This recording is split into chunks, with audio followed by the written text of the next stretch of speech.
purpose of this concert is to promote and preserve the works of the local poets. To outline briefly to you how the idea came about, a meeting was held in Rasheen, a parish council meeting, last January, to discuss the Lee Valley Leader projects set up by the Lee Valley Leader in Macroom. Since that meeting, a lot of discussion and investigation have been done into possible projects that may have been done. John O'Mahony was in charge of community projects, and it was when he was on a visit to Ryan Howard to discuss a historical project that he realised the vast amount of poetry and song that was to be at hand in his local area here in Ballinagree. It was like a vision from above.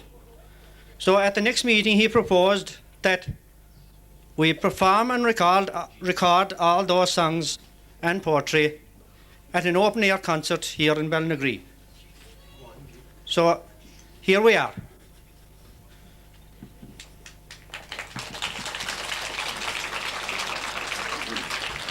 It was accepted by all at the next meeting,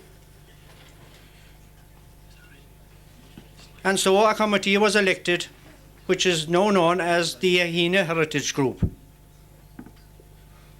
to organise the show. And the producer was Martina Dean, and the secretary was Tim Buckley, and there were a number of assistants: John O'Mahony, Jack Cotter, Peggy Lynch, Tim Buckley, Pat Barry Murphy, Annie Looney, Neely Corkley and Michael Cartry. And Neely Corkley was the most inspiring source of the material when he put 27 songs on tape, and Martina Dean had them in print in no time. To date we have a total of 40 songs on the file, and it is hoped that this concert will continue next year and we will finish the programme. Most of the majority of those songs were written by poets Conor Hearn, Neely Carroll, Davy Carroll, Dan the Master Corkley, Johnny Tom Gleeson and Peter Golden. We have all heard of the heritage of Sliabh Rua, Clare and Connemara. And over the last 2 months or so, or maybe more, we have been resurrecting part of hidden Ireland. And today we are launching the Bogra Heritage, and with a show produced by Martina Dean and presented by our very able local historian, Mr. Barry O'Brien, in a show called An Evening of Song by the Laune. Finally, I would like to say that there's a lot of hard work put into this concert by the singers, and I would appeal to you for your total attention. And with those few words, I thank you for coming, and I hand you over to Mr. Barry O'Brien.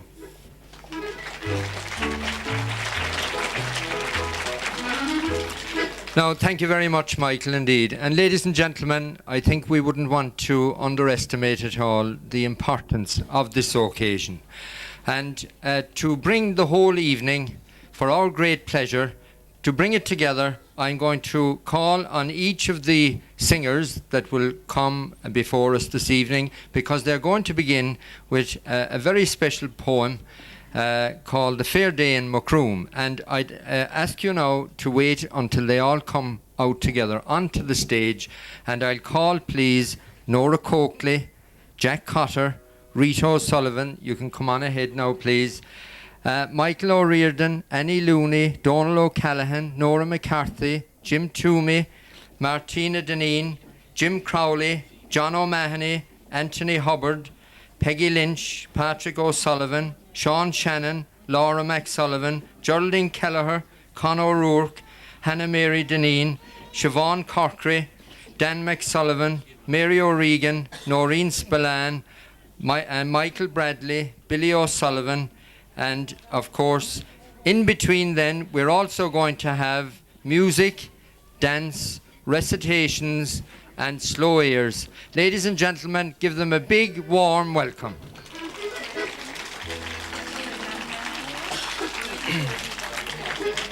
I oft recall my childhood days, those days that passed too soon. There was one day beyond compare, it was Fair Day in Macroom. It was the greatest day of all, this monthly buy and sell. They came from all the countryside with such a tale to tell. To tell it all, ladies and gentlemen, we have the entire chorus to sing Myra Delaney Hartley's song that she wrote when she was very far away from Fair Day in Macroom. I hand you over to the chorus, please.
Brien and Loune, a many a song or tap from many a compliment their due. Alas, those days are long since gone, if I could call the tune. I wish would be to walk the square of Fair Day in Macroom. Alas, those days are long since gone, if I could call the tune. I wish would be to walk the square of Fair Day in Macroom.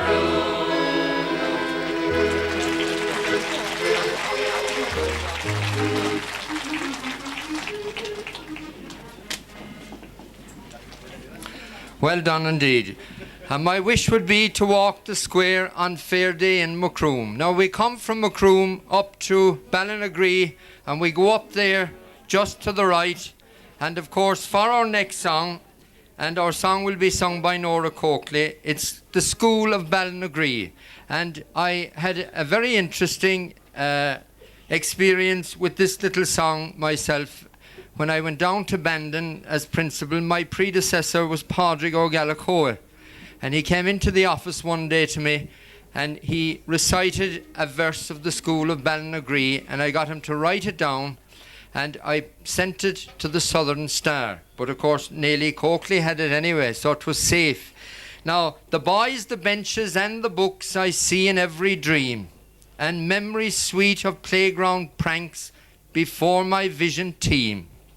Joan Buckley's shop, the tawns and tops, the old white thorn tree, beneath whose shade we planned and played, O School of Ballinagree. And don't forget, if you know the little line towards the end, to join in and sing with Nora. It's Nearly Carroll's The School of Ballinagree. Over to Nora.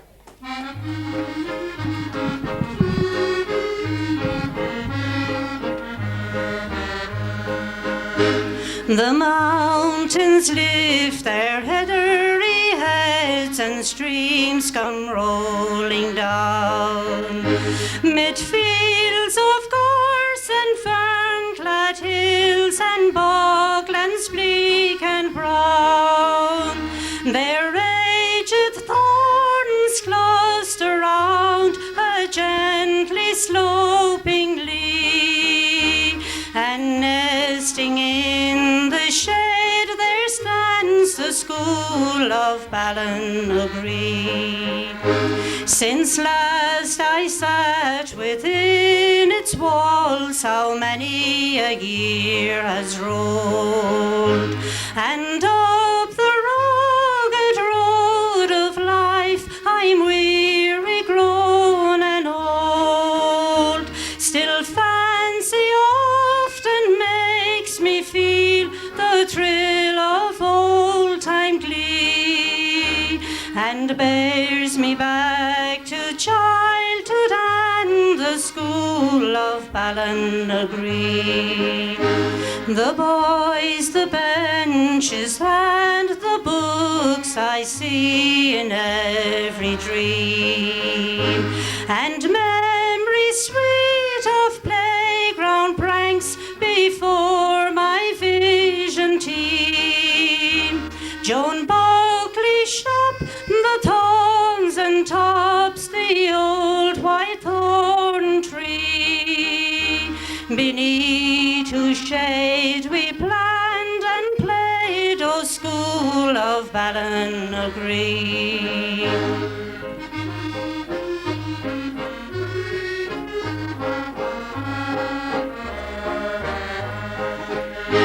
I long in vain to be again upon that winding road, from Coplin Bond to Robin's Lock, my heart without a load.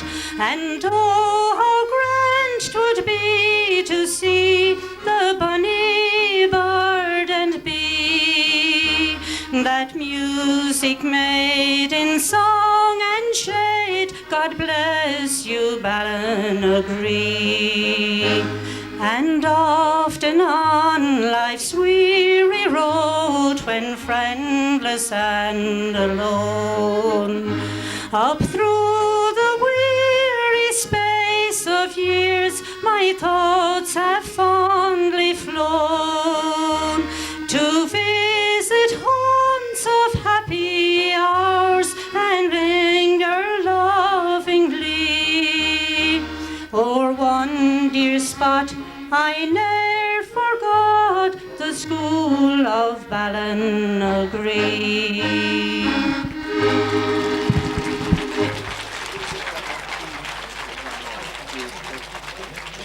Well done, Nora. Thank you very much indeed. Now, ladies and gentlemen, as Michael said at the beginning, there's quite a collection that has been compiled at the moment. But when you think that the Poet Connachern, who was born in Carrigthomas and is buried in Ahabolog, when you think that he wrote as many as 60 different poems. Now, I'll say a little bit more about it later. But in writing those poems, he selected quite a number of themes. And one of the themes was the Laune and the valley of the Laune. And this time, Jack Cotter is going to sing for us the fine, pleasant valleys of Laune. Give Jack a welcome, please.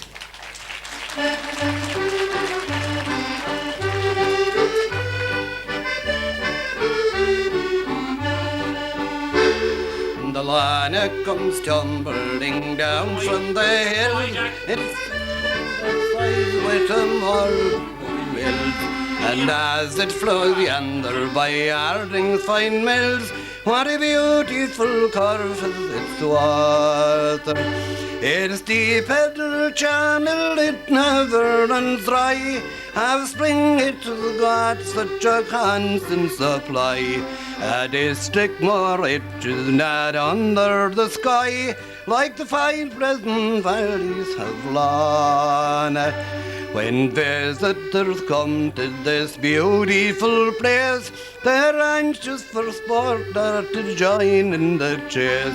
The beautiful moorlands abound in grand game, for the huntsmen and followers to charm. They have Saxon, the haggards and reeks of fine air. They dress in apparel so costly and gay.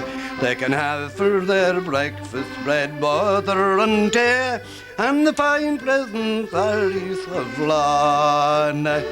And the banks of that river so fervent and green, they're numerous as the fine cattle are seen, while trout in great numbers do swim in the stream, and a fine summer's eve if you saw them. There are hedges and groves that are affording fine shades, fine districts for roving and rolling cascades, and the boys fond of courting the pretty young maid in the fine pleasant valleys of Laune. Those dames of this glen are quite charming indeed, gay, jolly and spirited and anxious to wed. And I'm glad that our young men have kindly agreed to bring them with speed to the altar. There is something on earth more enticing to me than to join their society wherever I be. There is something more rich in the fair ones you see in the fine pleasant valleys of Laune. And then at the cross at sweet Ballinagree, where often our young men they go on the spree, they never yet slighted the old barley tree, for with it their hearts finally quarrel. With men of great honour and they can take, with miserly niggers no friendship they make. Brightly with Bacchus right hands they can shake in the fine pleasant valleys of Laune.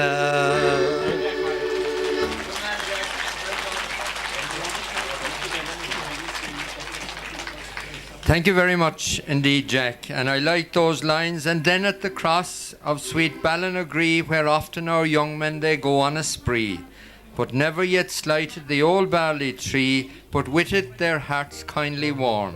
Now we go on to another Porter Hearn poem and song this time.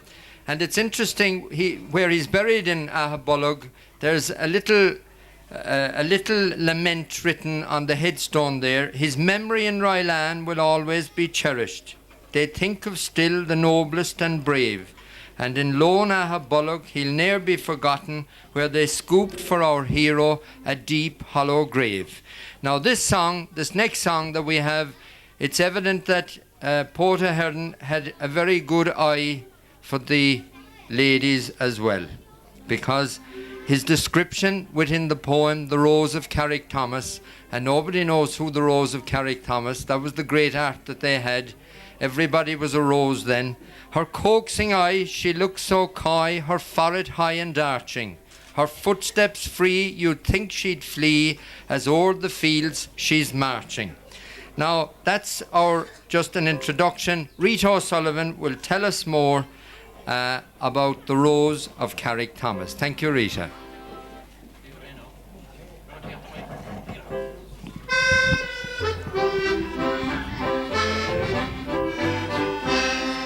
In Laune's glen, where gay young men are ever fond of sporting, and lassies gay are given to play, and some are fond of courting. All in a bower dwells a gay flower, or is she now going from us? My heart would pine in deep decline by the Rose of Carrick-Thomas. This blooming lass, she does surpass her beauty, God is Venice, and for her sake I'd undertake the great exploits of Helen. Some distant shore I would explore, where friends nor foe could scan us, but oh, to be with Ballinagree, she's the Rose of Carrick-Thomas. Her coaxing eye, she looks so coy, her forehead high and arching, her footsteps free, you think she'd flee, and o'er the field she's marching. I'd ask no feast or fun the least, on Christmas Eve till Lammas, if I were near my Mary dear, she's the Rose of Carrick-Thomas. Her ringlets fair beyond compare, and down her breast are falling. She looks so nice, she is my choice, my heart she is enthralling. The vow she makes, she never breaks, she has a faithful promise. She's frank and free, she's fond of me, she's the Rose of Carrick-Thomas. The new year now is dawning near, the old one fast has faded. We're in a bower, some human power, my love and I were shaded. So fortune's ray misguide our ways, and shed its beams upon us. For me to cheer up, Mary dear, is the Rose of Carrick-Thomas. for me to cheer up Mary dear. She's the Rose of Carrick-Thomas.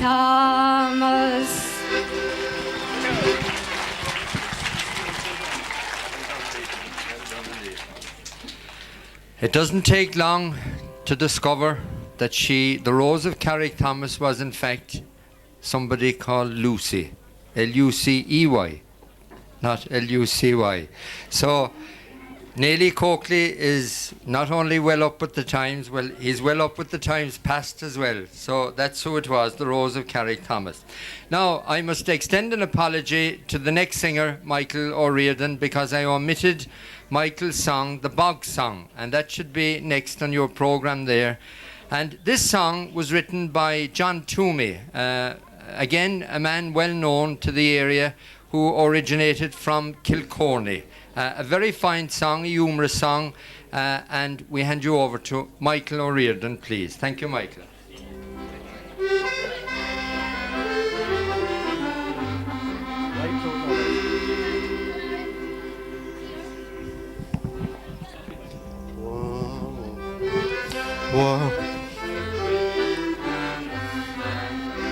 One fine summer's evening, when passing by Toker, I stood and enraptured I gazed all around. The peaceable scenes of my long vanished childhood no more on the slopes of this mountain I found. The sheep and the cattle that grazed on the hillside, recalling to memory the plains of Rylemead, had now disappeared, and their places were taken by men who were digging for gold underneath.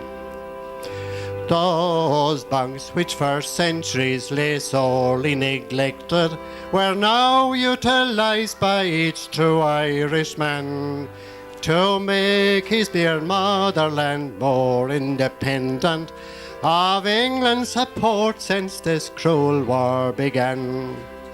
From town and from city they rallied to Toker, such scenes of industry I ne'er saw before. For hundreds and thousands in short sleeves were digging, and when they had done they went looking for more. To make the acquaintance of all those young workmen, I walked right along till I met Paddy Keeve. Oh, Paddy was gleaming and smiling all over, and graciously told me that I had his leave to travel if weather and time would permit me the turf-covered slopes of his far-flung domain, and see for myself how each workman was faring, find out all about and of course get his name. I ascended the mountain and soon I was talking to the men who had come from the banks of the Lee. They said 'twas a pleasure to work in the country, but what work they had done, oh, it failed me to see. I said, my dear fellows, your time you are wasting. The cash of your masters you flung in the air. But their foreman, Dan Connell, said, make your mind easy.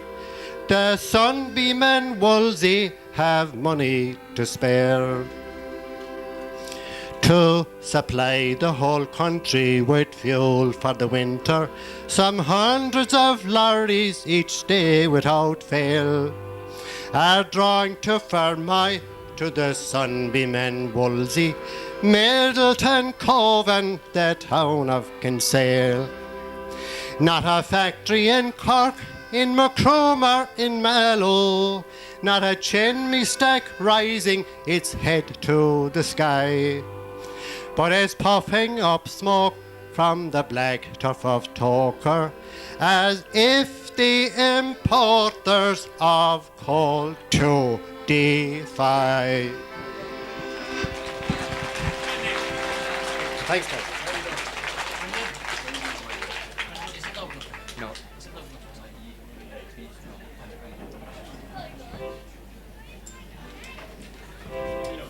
Thank you very much indeed, Michael.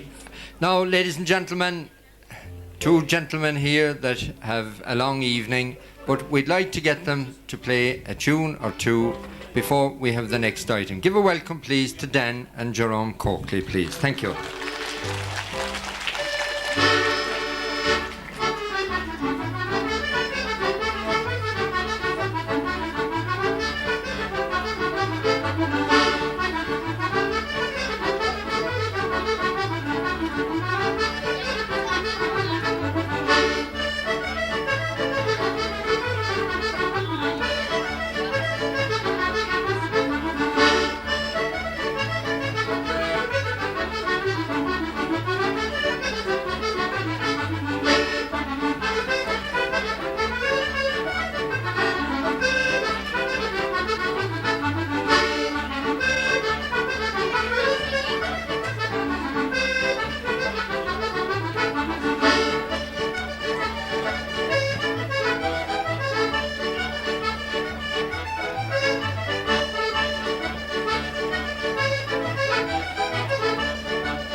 Thank you very much, Dan and Jerome. Now, ladies and gentlemen, there's a little girl down here, Orla OBrien, and Orla is going to dance a reel for us. Thank you, Orla. Give her a warm welcome, ladies and gentlemen. She's looking lovely.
Well done, Orla. Well done indeed. Always keep dancing like that. Now, ladies and gentlemen, we move on to the next song, and again, it's back to Portaherden, and again, it's a romantic type of song. It's the song of a river, of course, that I paddled in and splashed in and was even washed in. And that is, of course, the Laune River. And the Portaherden, obviously, he rambled a little bit from home as well, because he rambled along, or strayed along, on a fine summer's morning as I strayed by the banks of Laune. To sing the banks of Laune for us, we have Annie Looney. Give Annie a big welcome, please.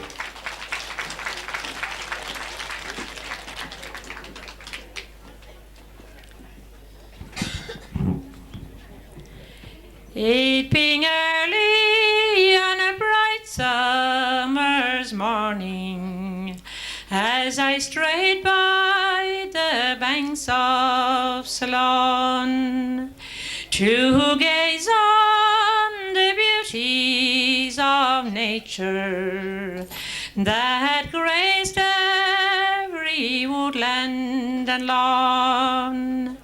My prospects were surely enchanting, with gay lassies in juvenile bloom, promenading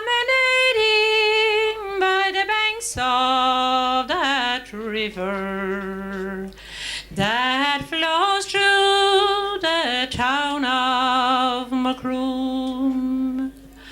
I, being airy and fond of recreation, by this river I chance for to roam, until wearying of my rambling and roving, I sat myself down by a grove.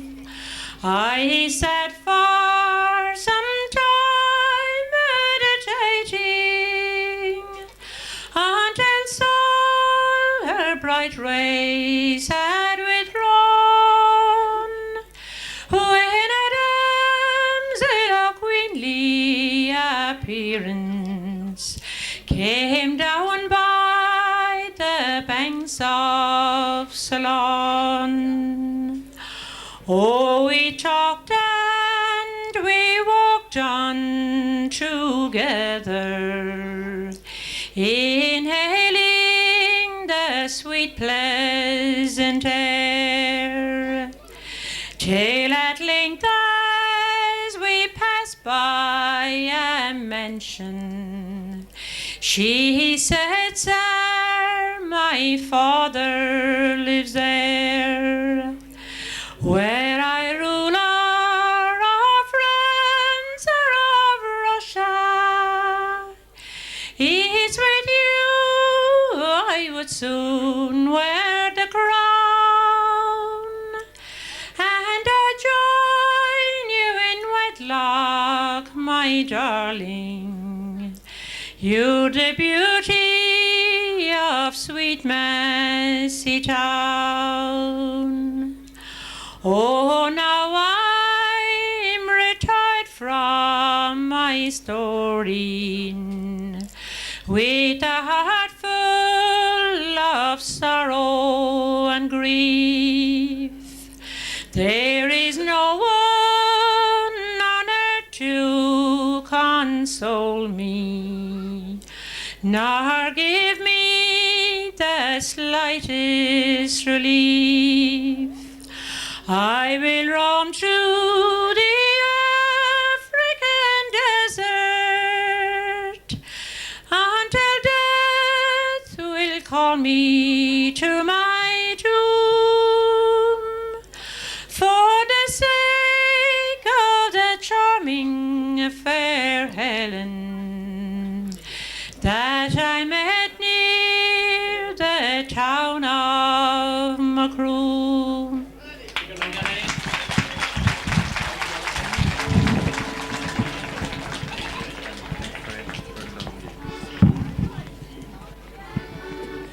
Thank you very much, Annie. Now, ladies and gentlemen, our next song is Beloved Old Mushroom, and this is rather interesting in that it was collected in the library in Cork, and it's a song that was collected during the time of the national schools, when national schools were written to back in the 1930s. I think it was 1936, and they were asked to record songs and stories from old people that lived in their houses. And this is one of the songs. It was collected, I think, by Jimmy Cotter, and to sing it is Donal O'Callaghan. Again, it's very descriptive of the panorama, oh so wide from dear old Mushroom Moor, are just two lines from it. Please welcome Donal O'Callaghan, please, from Roisin. Thank you.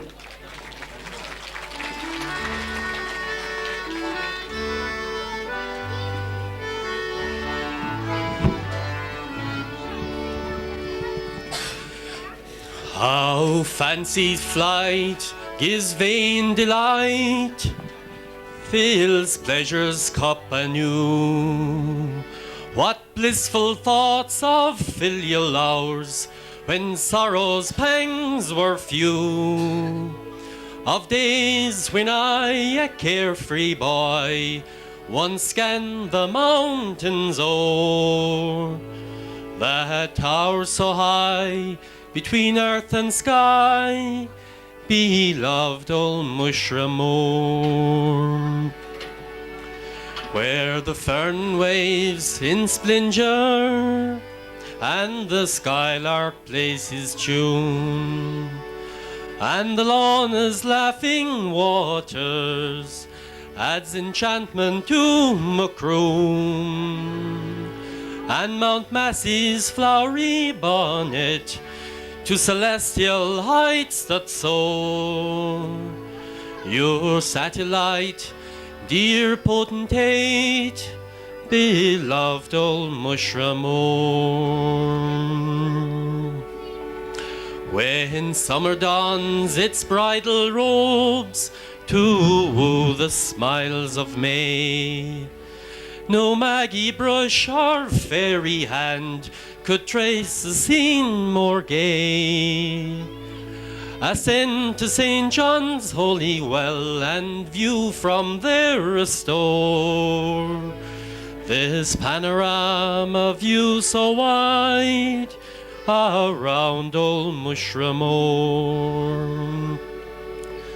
You'll see the Shorna's daisied banks, and where the Dripsy flows, to Gera, where the baby Lee in infancy repose, the fast-knit rock and hungry hills and McGillycuddy's reeks, from Caymanee's wild rugged pass to the Galtie's coldest peaks. Shall time untie affections not, if distance intervene, and bridge this throbbing heart of mine with Musgrave's fields of green? Should my erring footsteps take me where Broadway's traffic roar, your chiding look would haunt me, beloved old Mushramore.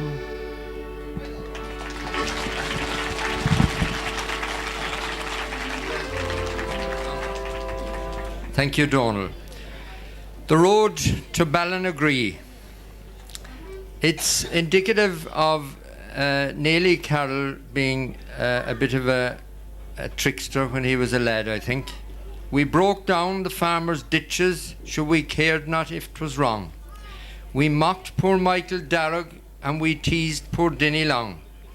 Jack Bill we too tormented, but soon we had to flee, with his bulldog fast upon our heels on the road to Ballinagree. Now, to sing this fine song, written by Neely Carroll, is Nora McCarthy. Welcome, Nora, please.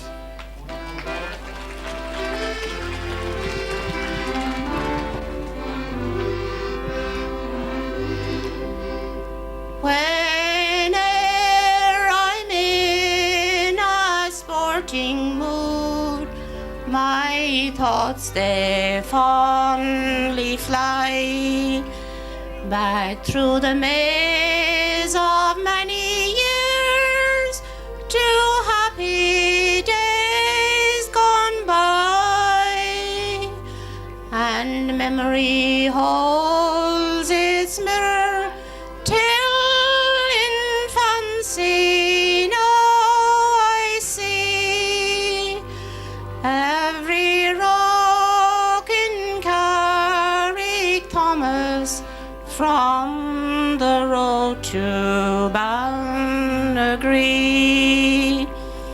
The seat beside the hedgerow where we sat at Coplinborn, it's still the same as ever. Oh, but where, oh, where is Sean? There was never much without him on the sports field or the spree,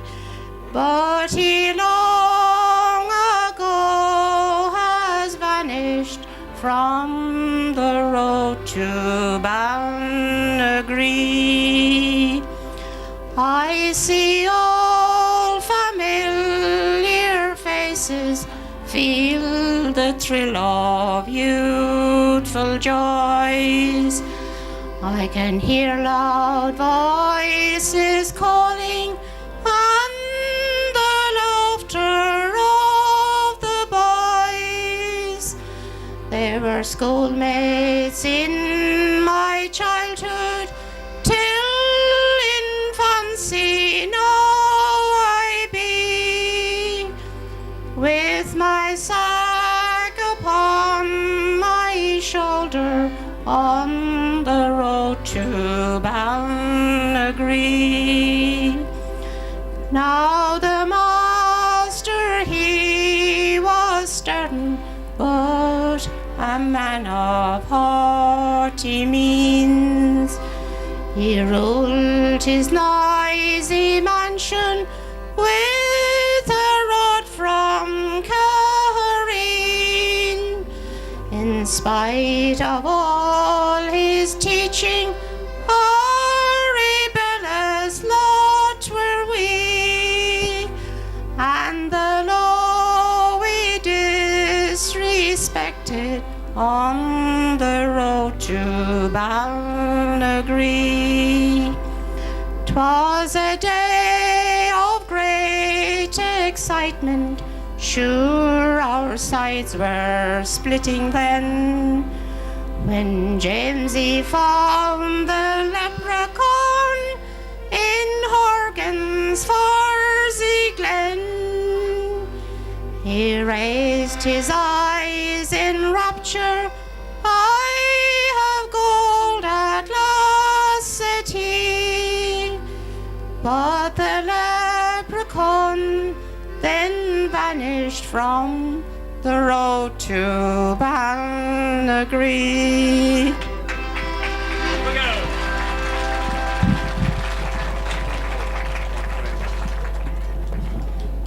Thank you very much, Nora.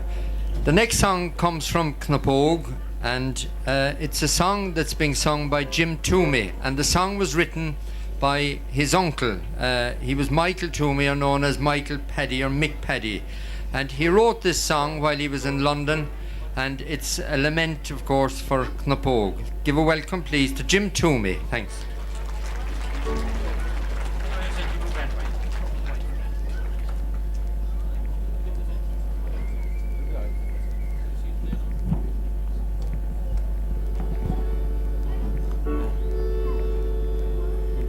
What dire enchantment holds my dreams within its mystic spell, where tall Sabine looks fondly down on Laune as heaving swell? It's a gentle voice that calls to me in a soft and gentle brogue, to come back home to my native hills and the flower of Connaught. What magic art illumes my thoughts throughout the livelong day, and calls me from the city's strife to tranquil fields away? It's the shy, bewitching glances of a smiling Colleen who dwells beside the lawn as she's the flower of Connaught, where Corkley has haunted rock and Carrick's fairy queen. Look down where brogans mingle on through daisied fields of green, where the cloud a river dark and deep its waters disembroke. I'd never find an equal to the flower of Connaught.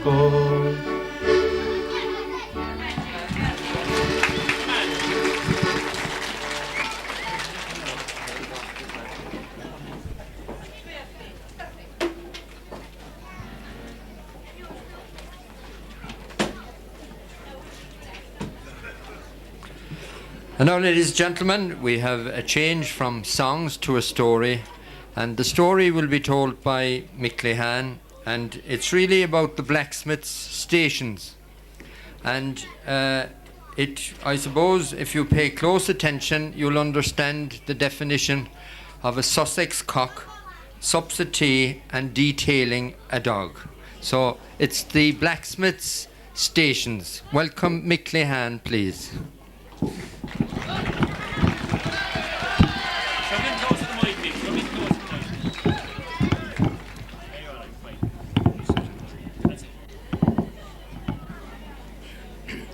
Ní hósingse an go dove. I wouldn't marry a blacksmith. Faten, I knew a girl from this parish once and she married a blacksmith.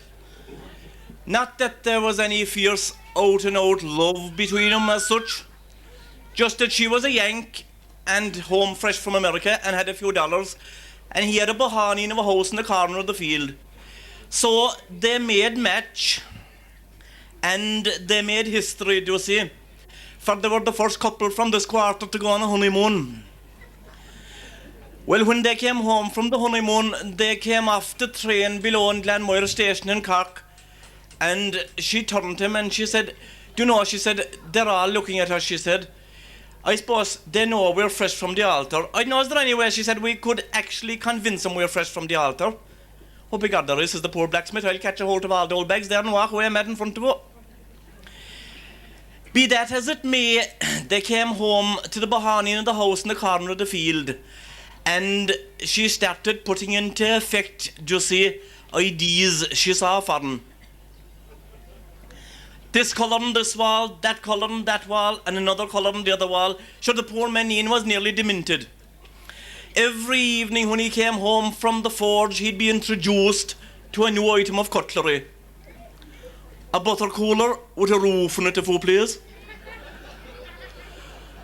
Salt cellars with chimneys and the gable ends of them. Well, this evening when he came home from the forge, well, he had this phobia about foul around the kitchen. When he came home from the forge, he came in the front door and he saw this damn fine Sussex cock standing up on the table next to the sugar bowl. Well, he went out the back and got a broken handle of a shovel and stole in foot for foot up to the table and drew a most unmerciful wallop and made smithereens of it all over the floor. 'Twas one of those ornamental things she was after bringing home from Long Island. Well, one thing she told him, if there's ever visitors in the house, she said, not, she said, to have substitute, she said, falling from her moustache. And another thing, she said, his elocution needed to be touched up. So he took 3 or 4 days off and he went to find out what his elocution was. Every evening when he came home from the forge, 'twas home to night school.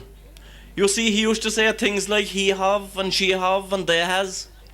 Oh no, she said, you should say he has and she has and they have. But he was so confused in the finish when he'd be at work every morning. He'd have first man that come in the door, has they all the hair cut up here quarter? Sure, if they hasn't it cut now, they'll never has. Be that as it may, the following Sunday wasn't a station called for the blacksmith. So when they reached home, she started putting into effect every single idea she saw for them. Well, she changed the colour of this wall, that wall and the other wall, but one thing she warned them how to greet the priest the morning of the station. She said, you must say, good morning, dear father, fall already, we won't feel it now till Christmas. Hold it there, says the blacksmith, fall already, isn't that an awful stupid statement? Oh no, she said, fall already is the terminology used in America to describe the autumnal time of the year. Fair enough, so says the blacksmith, off we go, good morning, dear father, fall already, we won't feel it now till Christmas. And every day at the forge, if things got quiet, he'd stand up against the anvil and he'd say, good morning, dear father, fall already, we won't feel it now till Christmas. And every young fellow in the parish had it off by a heart a lot better than he had his prayers. Good morning, dear father, fall already, we won't feel it now till Christmas. But be that as it may, she started putting into effect all these foreign ideas. She did leave a few of the old Irish ideas, like the bridges cross at the back of the front door, and a few purties around the fire that were there since the time of her mother-in-law. Well, now, do you know how they don't like the mother-in-law? And it don't come into effect until about 4 or 5 months after they get married. Well, she had such a hatred for the mother-in-law that didn't she cut the tail off the unfortunate dog so there wouldn't be the slightest bit of welcome for her when she'd come.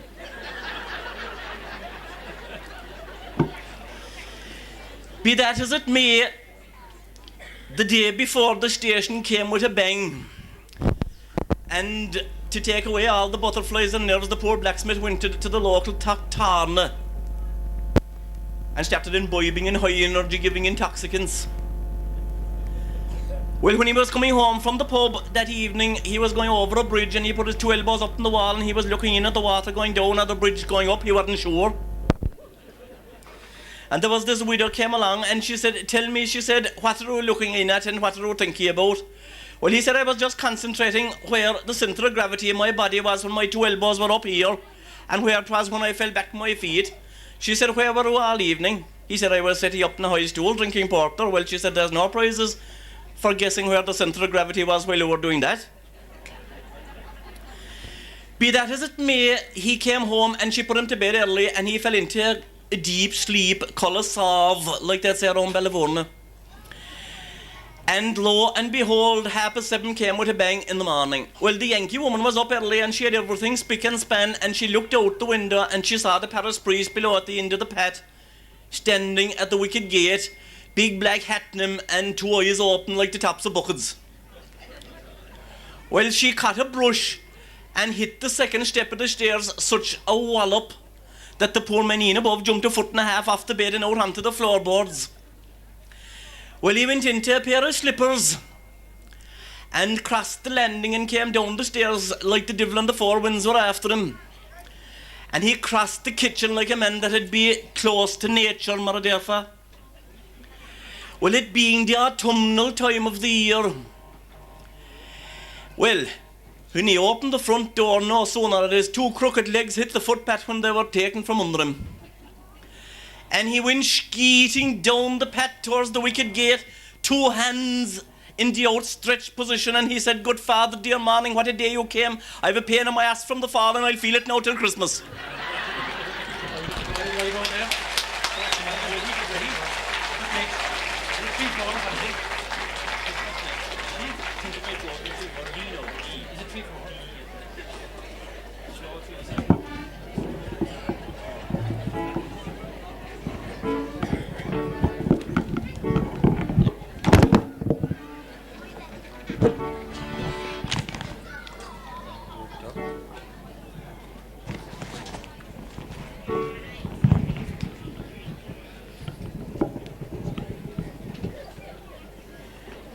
Right, thank you, Mick, indeed.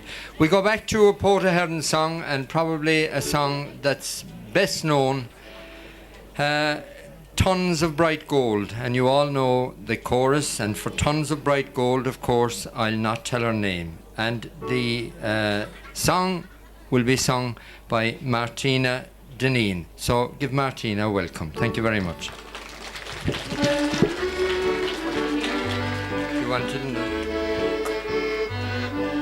the other one? By Carrigagulla one fine summer's eve as I strayed to view the fine fields and trees affording fine shade, when who should I spy but a charming and mild-looking dame, and for tons of bright gold, of course I won't tell her name. To view this fair lass it was in the evening late, standing a while behind John Sullivan's gate, to welcome me kindly this comely young lassie she came, and for tons of bright gold, of course I won't tell her name. glory when I see my love coming to prayer. My heart would delight this comely young lassie to stare. She's free from all pride, and I am glad of the same. And for tons of bright gold, of course, I won't tell her name. It's down by the Laune my darling goes herding her kine. I'd like to be near her to hear her singing so fine. Her notes would outrival the nightingale's melodious strain. And for tons of bright gold, of course, I won't tell her name. Some folks are quite eager that I should her name disclose, but I'll tell them the same, either in verse or in prose. I'll tell them quite candid their asking is all in vain. And for tons of bright gold, of course, I won't tell her name. If I had Macroom and the beautiful land by the Lee, and all the fine farms from Blarney to Ballinagree, I'd give them and more this comely young lass to obtain. And for tons of bright gold, of course, I won't tell her name. If I and my girl together alone had been, traversing the mountains along by the top of Seafeen, from kissing her sweet lips indeed I could not refrain. And for tons of bright gold, of course, I won't tell her name. When I and my darling together in wedlock unite, and the clergy well paid for their labour considered so light, until then I vow her name I will not explain. Then without any gold, of course, you will all know her name.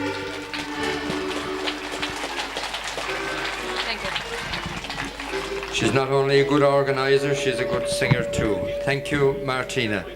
Now this next song, ladies and gentlemen, we change back to Dan the Master Corkley, who taught, of course, in the school in Ballinagree between 1860 and 1900. And he wrote this next song for his daughter, Louney, who was in England. And just two of the lines, and Mam and May and Jack and I do wish and humbly pray that you may prosper and enjoy your Christmas far away. And to sing Christmas Far Away, we have Jim Crowley. Welcome, Jim, please.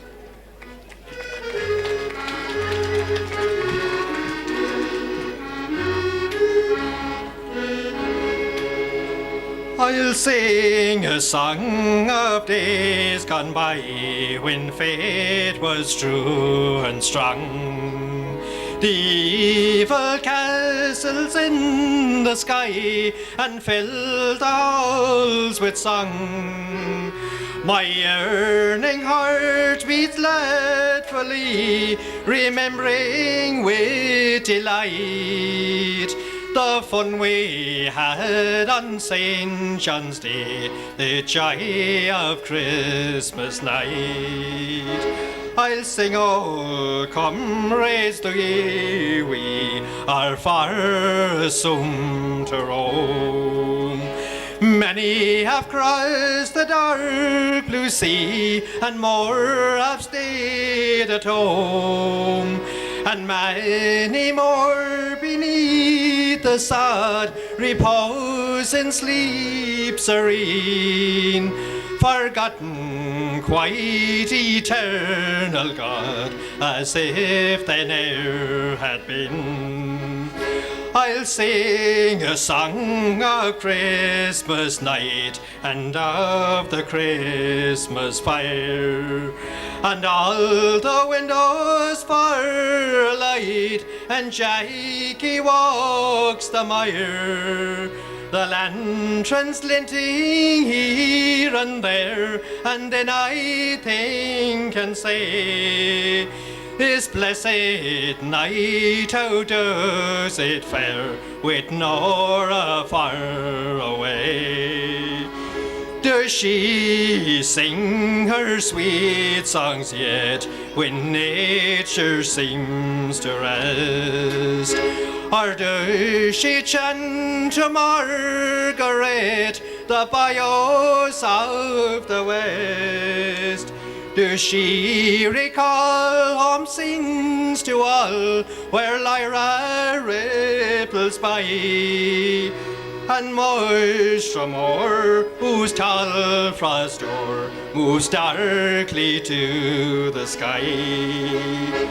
Our garden green with leafy screen, a fragrance from a birds. The virgin grove where coos the dove, the breaks of gay old firs. And Mama weird where ghosts were feared, and friendly fairies steam. And Copleen Bon and Paddy's Lawn, and lovely Laune stream. Again I sing of faceless times, and Nora far from me. And see that she peruse my rhyme, though rambling I may be. And Mam and me and Jack and I do wish and humbly pray that you may prosper and enjoy your Christmas far away.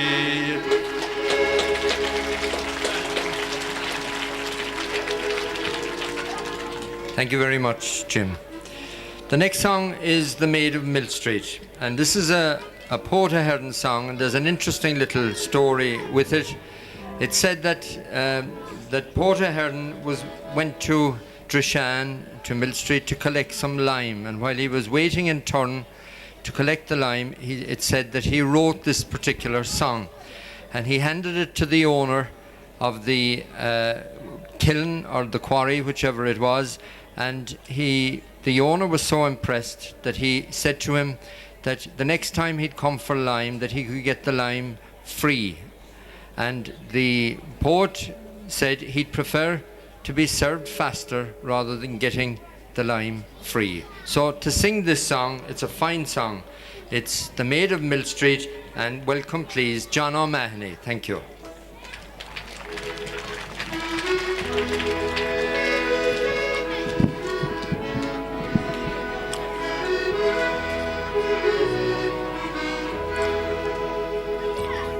It being early on a fine summer's morning, and I going to Drishan for some lime. The birds in each grove sang most charming, sweet nature being all in its prime. When a nice looking, bright looking fair one perchance on my way I did meet, her beauty enticed me completely. She's that lovely, nice maid of Mill Street. When I saw her step forward so airy, I thought of bright Venus of old. Her hair in loose ringlets was waving, and her carriage was nature's best sport. Her eyes in bright lustre were beaming, her smile so engaging and sweet. Oh, I never yet met with her equals. She's that lovely, nice maid of Mill Street. My horse now being very much heated, made far better haste on the road. Oh, I asked this young maid to be seated until I would gain her aboard. She said, sir, my home is convenient. Down by the next stream we will meet. That was the kind answer she made me, that lovely, nice maid of Mill Street. I being on good terms with Bacchus, and soon with this maid did agree.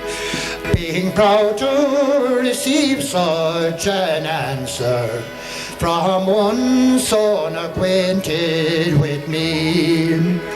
With brandy and wine I was treated, I am sure you're aware it was sweet, when brewed by that beautiful angel, that lovely, nice maid of Mill Street. When homeward at last I got started, oh, it changed to a dark, gloomy day. The lime in my cart it was lacking, and half of it dripping away. 'Twas at Mama I suffered severely, with the pelting of rain and of sleet, and all for the sake of Miss Mary, that lovely, nice maid of Mill Street.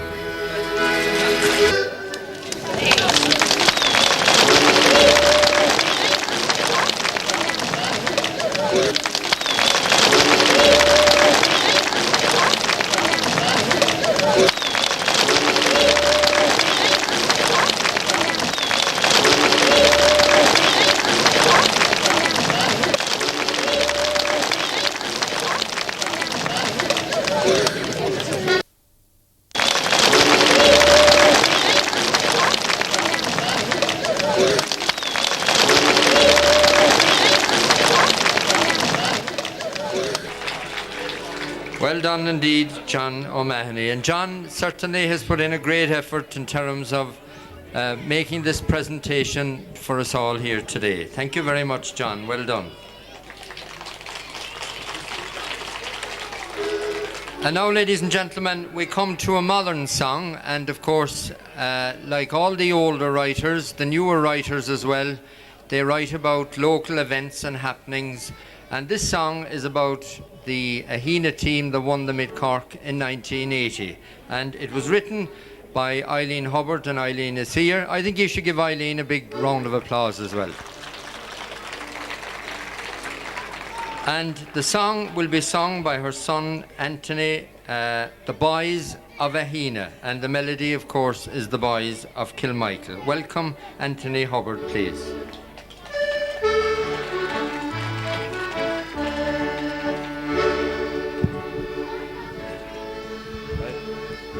While we honour in song and in story the names of our great sporting men, their names will go down through the ages for the honour they tried hard to win. Forget not the boys of Ahina who fought every inch of the way and won the Mid-Cork 1980, and sure 'twas the match of the day. So here's to the boys of Ahina who gave of their greatest and best. They brought back the cup to Ahina and conquered the men from the west. Now the next barely started, and on for a great game we're set.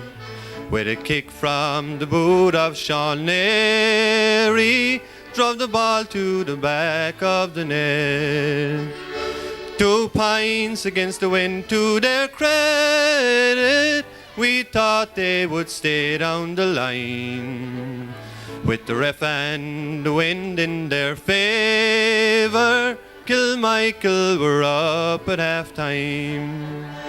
Now the next half we anxiously waited, and soon they were back on the field.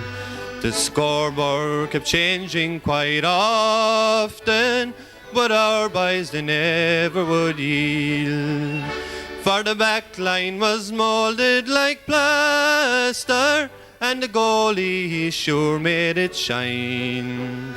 The boys all in blue they were sailing, Kilmichael were way down the line. So here's to the boys of Ahina, who gave of their greatest and best. They brought back the cup to Ahina and conquered the men from the west. So here's to your captain Dan Ambrose, and to all of that great gallant team. For he showed the boys of Kilmichael what football they never had seen. We hope that the flags will stay flying, and more cups we hope for to win. So drink a toast to each of our heroes, and we'll fill it once more at the end.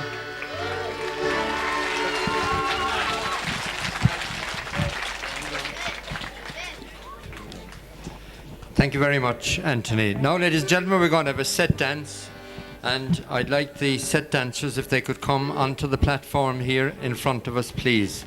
Now, have we Neely Coakley, Governor McCarthy, John and Maura Tuig, Michael and Nuala Creedon, and Donal and Mary Reardon, and they're going to dance a set. Give them a round of applause, ladies and gentlemen. That's it.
And then I got a job in. Do you mind if I ask you your age over there now? Do you mind if I ask you your age over there? You're a great one. Great, wonderful. Which should I say, 90 or 60? Whatever you're right. Tell them 92. Say 92. Yeah. Okay. Should they have no respect though for age? You see the younger? You wait. Right, ladies and gentlemen, we have a very special moment now this evening, because with me is Mrs. Anne Spillane. And Mrs. Spillane, of course, you are a native of where? Horsemount, Ballinagree. And how long were you living in Horsemount? Well, until I made my confirmation, and then I went to Macroom School, to the Mercy Convent, you know. Now, you were wondering as to whether or not people would have respect for age. Would you like to tell people what age you are? 92.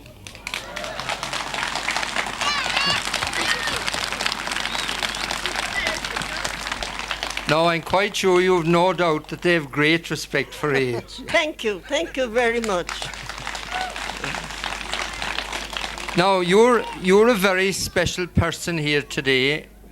Because of your age, you're possibly maybe the oldest person. You're now living, I believe... The oldest swinger in town. And you're now living in? In Rathcooney. In Rathcooney, that's right. Down near Glenmire. But you love to come back here to Ballinagree. Oh, I do, yes. Yeah, always. Love to come home. Now, when you were young, your grandparents were living up, I think, is it Cahercooleen? That's right. And somebody told me that your grandparents had a very good memory. In fact, they had first-hand experience. Your grandfather, I believe, yes, had first-hand experience of meeting somebody very special. Who? Who was that? I can't.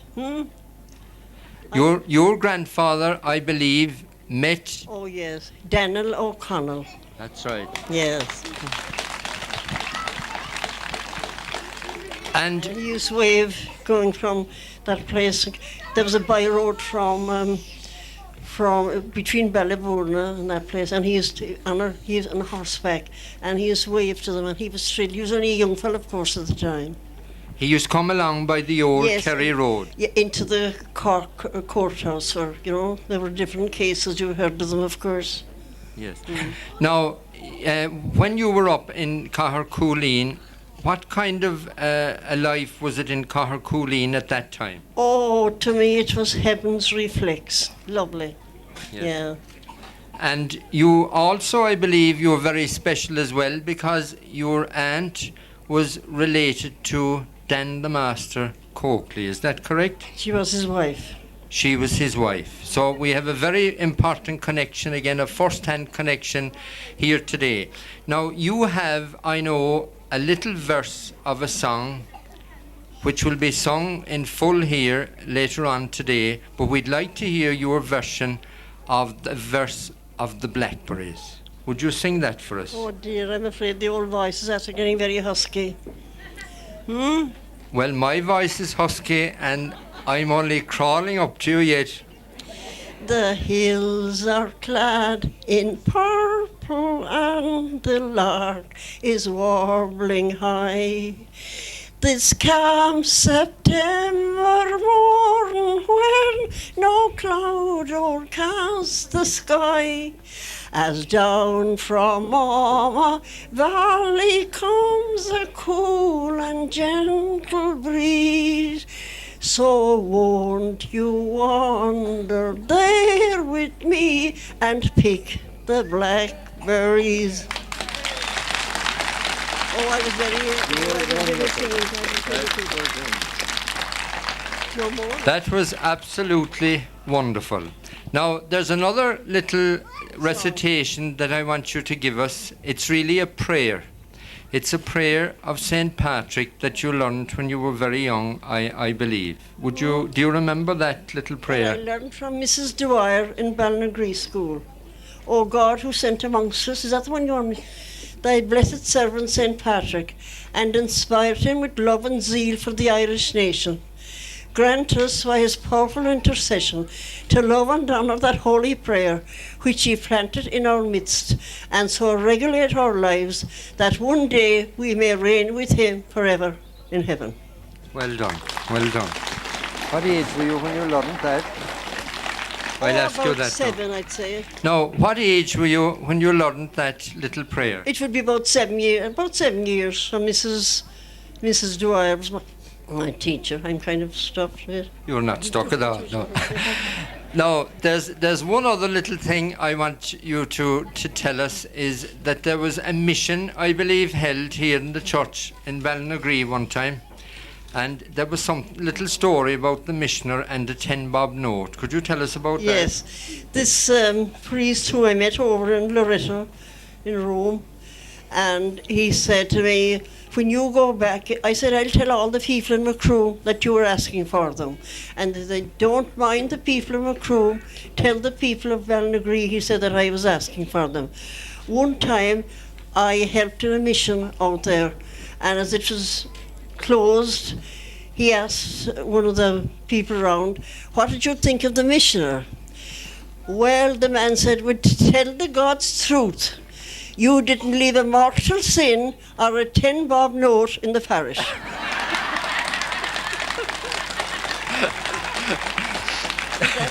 That's great, that's great. Now, Mrs. Spillane, what do you think of today's event of singing all the old songs? I love it, and I thought it was wonderful to see all the young children there in the front, because there was a time when I was as young as those, and we used to have concerts, as far as I know. Yes. You know, in the very distant past. Yeah. Well, now, I should have told you there that the priest that told you that little story, I went to school with him. Father McElroy. Father McElroy. A lovely, a most lovable man. And he was a nephew or a grandson Of St. Corkley, was it? of Colley. That's right, yeah. That's right. And he was trying to tell me because the Holy House was so smallish, and he said, he tried to put me in mind, and he said, Corkley, Calder. And I said, you're Father Corkley. So afterwards then I knew he was Father McElroy. That's right. Now, just tell us one or two little things about the school in Ballinagree when you were there. I can't remember very much. Well, it was Mrs. Dwyer, God love her, she had a bad temper at times, and she was collecting. A cousin of mine brought turf for the fire, and a desperate shower of snow fell at the time. And when she came in, her head was white with snow, and of course we all laughed. And Nora Toohey, who was a distant relative of mine, they was called her in the old days Nora the Duke, she sent me for water for the tea, but all the others were slapped. That stayed back, her laughing at Mrs. Dwyer's snowy head. Yeah. Yeah. And certainly... But I loved it. It was a lovely school when we had lovely times. How many years did you spend in the school? Oh, my mother was supposed to get me out of the way. She put me in there at 4 years. It was unheard of at the time, but I believe I slept all day when they put me to school, yeah. And how many years did you go to 7th or 8th class at that time? I did, I suppose, I think 6th, I don't know, was there 7th at the time. Yes. But when we got the confirmation, we used to go into a crew then, that was a rule. Yeah. Well, Mrs. Spillane, I can assure you... And it has given me great happiness to be here on this memorable day. And I'm glad I have lived to see this day. I often wondered, and my brother that used to live with me, he was very friendly with the Crowleys of Laune. What was his name? Patrick Toohey, Penny Dan, he was known as. And by the way, he was very anxious too that all this would be put on tape, you know? Yes. Well, now, Have you any more? Now, do you want me to sing another little song? From Blacksmiths, Can I sing from Blacksmiths? I was going to hold that for a minute, and I'll ask you to sing it then. Now, I just want to... I'm put here on hold now just for a second. I just want to tell you that we've had wonderful singers here, and we've wonderful singers to come, and wonderful events. But the greatest event of all for today is Mrs. Anne Spillane. Oh, God bless you, don't. Thank you very much. Thank you. I'm delighted that I have lived to see this day. Now, down in the Laune bar and in the Ploughman's Inn at the moment, it's being received on video. And you have a little song that you want to use as your finale that you're going to sing for us. When did you learn it, first of all? Of a man called Jim the Post. Is that the one you were meeting last night, Boris? Is it? That's it. That's Is it? it? Yes. We used to go down to, well, Carol's pub, and of course there was a little bit of a fire, and we used to be, she used to say to us, have you no fire in the school? She used to hate to see us coming in and clogging around, and Jim the Post used to be, he had a pint in his hand, and he used to say, drunk last night, boys, drunk the night before, drunk again tonight, boys, and drunk forevermore. The more that I shall drink, boys, the happier I shall be, for I belong to a drunken family. No, don't think that I drink. That's the worst about it. I'm only quoting about Jim the Post. I wouldn't say that. Well, it's all right. All of Jim the Post. And give a little, another thing to help everybody that's worrying about their future and all this. And it goes like this. Let tomorrow take care of tomorrow. Let things of the future to fate. What's the use to anticipate sorrow? Life's troubles come never too late. If to hope over much is an error, 'tis the one which the wise would prefer. How often have hearts been in terror of the things that never occur. Well done, well done, well done indeed. Now, Mrs. Spillane, I want to thank you most sincerely. And when we leave an occasion like this, you'll have to give me a little kiss on the cheek. Oh, no, I don't mind that. Yeah? All right. Thank you very much indeed. Thank you. Thank you you. were wonderful. You were wonderful. Thank you so much. So that could be good.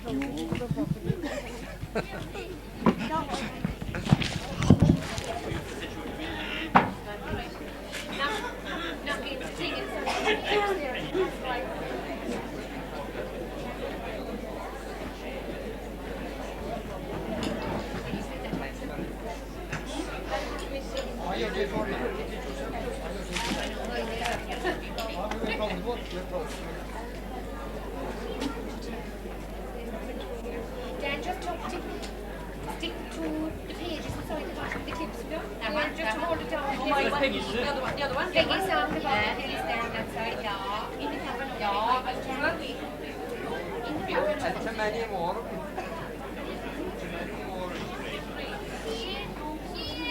Isn't today something?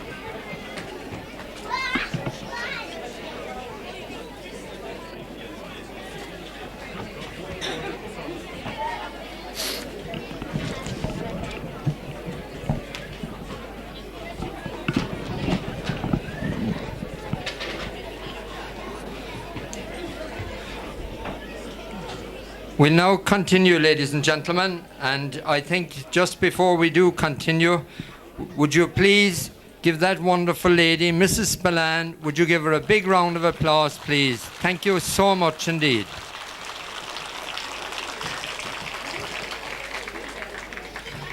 The next song is a song that many of you will have heard from time to time. It's a song that was written by Peter Golden, the poet, patriot, and writer. And the plaque in Masseytown and Macroom was unveiled just this year by Peter Golden's son, Terence Golden. And of course, the song is A Sod of Turf from the Bogra Hills. And no better person to sing it, and I can assure you, I got a letter just this past week from Etna Sachs, who's a daughter of Peter Golden. And within that letter, she complimented the singing of the Sod of Turf by Peggy during the unveiling ceremony that particular weekend. Give a welcome, please, to Peggy Lynch, please.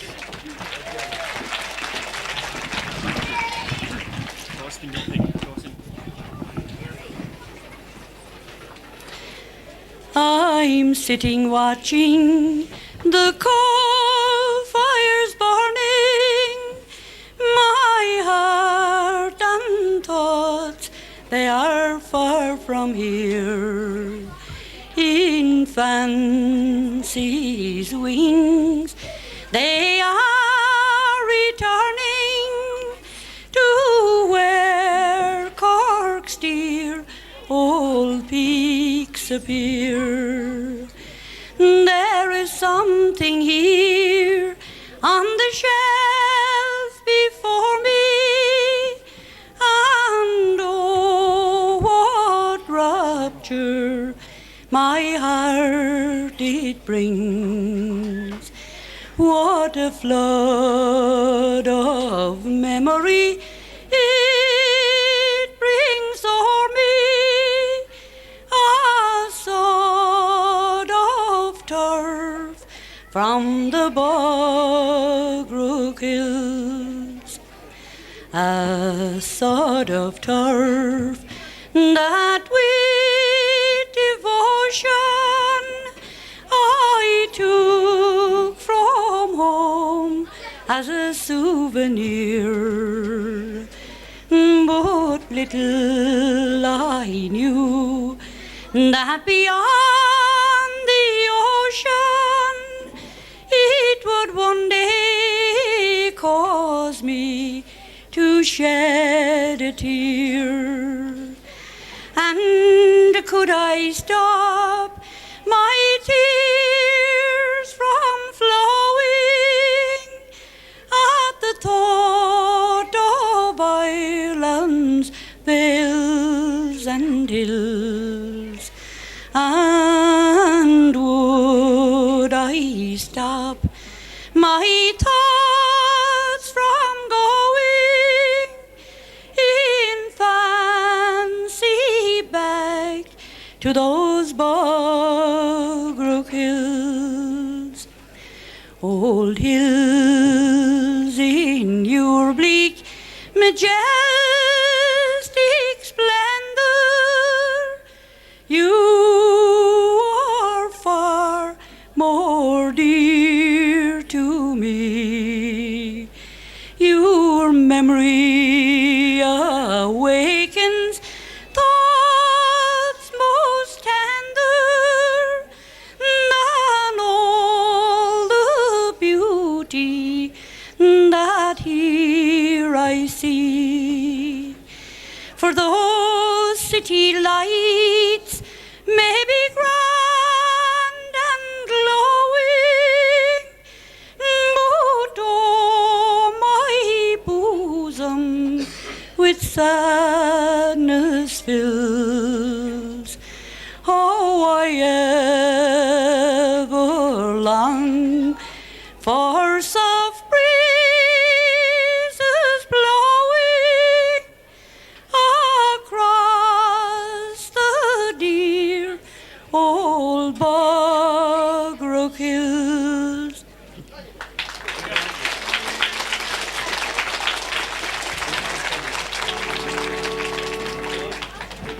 Thank you very much, Peggy. Now we move to a song this time that was written by Davy Carroll. And when Davy Carroll and Neely Carroll moved from this area, Davy went to Carrigaline. And this next song is Dear Beloved Beautiful Ballinagree. And just again, it shows how he reflected back on Carrick Thomas. My own Carrick Thomas, I cannot forget thee. Secure in my bosom, your memory is green. 'Twas there in the days of my youth I have sported, from the hoary old bridge to the haunted Lisheen's. And to sing this song, please welcome Patrick O'Sullivan. Thank you.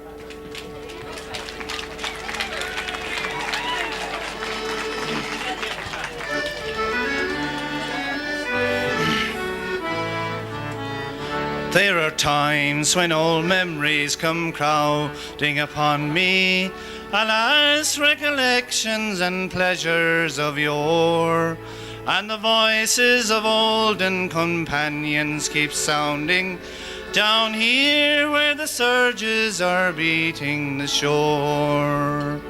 But I'm borne aloft in the pinions of fancy, with lightning-like speed over mountain and lea, when I find myself back in the home of my boyhood, in dear beloved beautiful Ballinagree.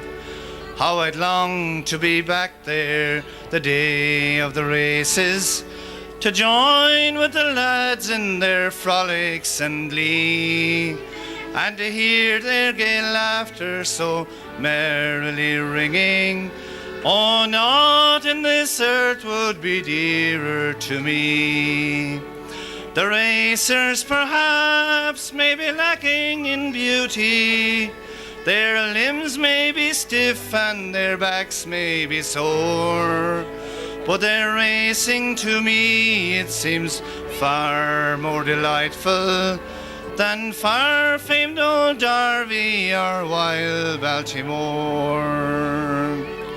My own Carrick Thomas, I cannot forget thee.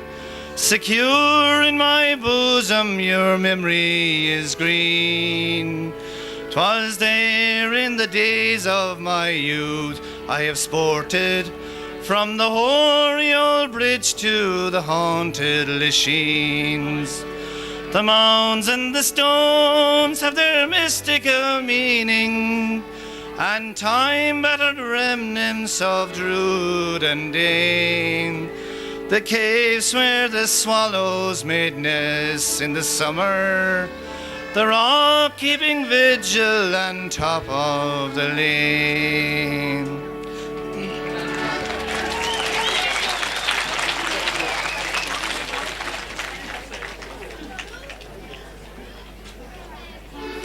Thank you very much, Patrick. The next song, ladies and gentlemen, is a song I told that was written by Jerome Murphy, who lives in Kilberrahurt. And the song is called That Little Quaint Old Chapel of Roisin. And here to sing it for us is Sean Shanahan, please.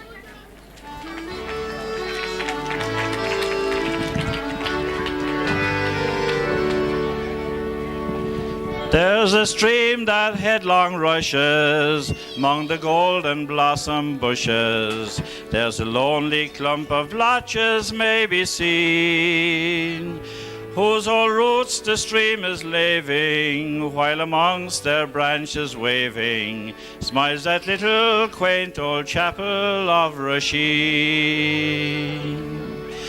There on Sunday morning smiling, when all is free from toiling, tripping o'er each stewed and winding pass, all responsive to the warning signs in the early morning, come the group of boys and girls to Holy Mass.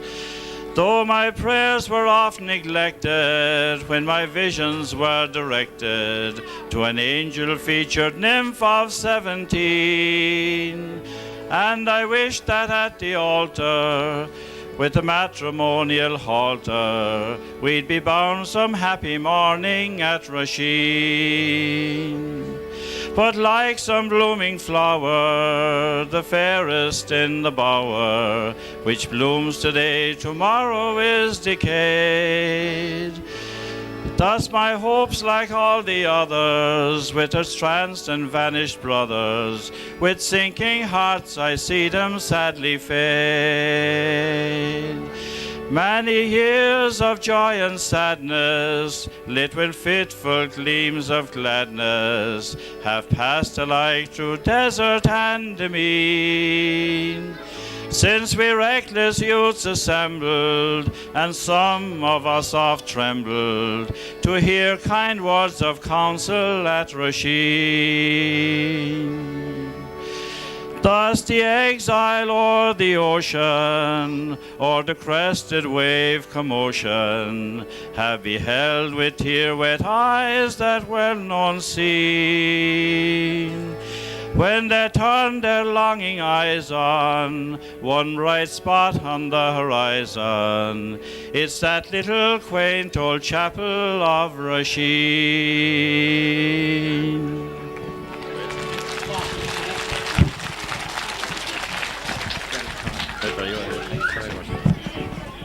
Thank you very much, Sean, indeed. Now we come to another song that was written about the Castle of Macroom this time. And this song was written by a man called O'Sullivan, who lived in Fernands. And he used to write in the Evening Echo under the pen name of Fernands. And to sing this song, The Castle of Macroom, we have Laura McSullivan, please. Thank you, Laura.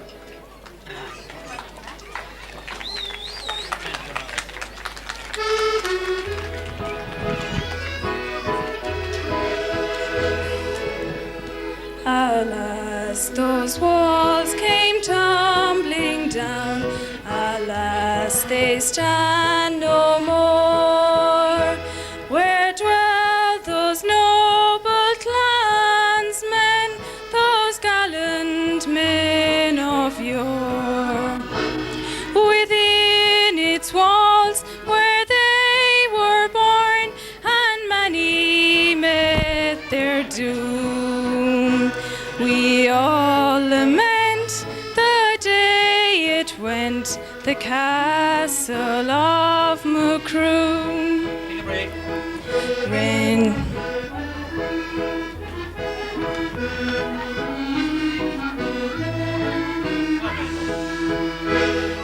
Ren Ucini stayed there, and William Penn as well.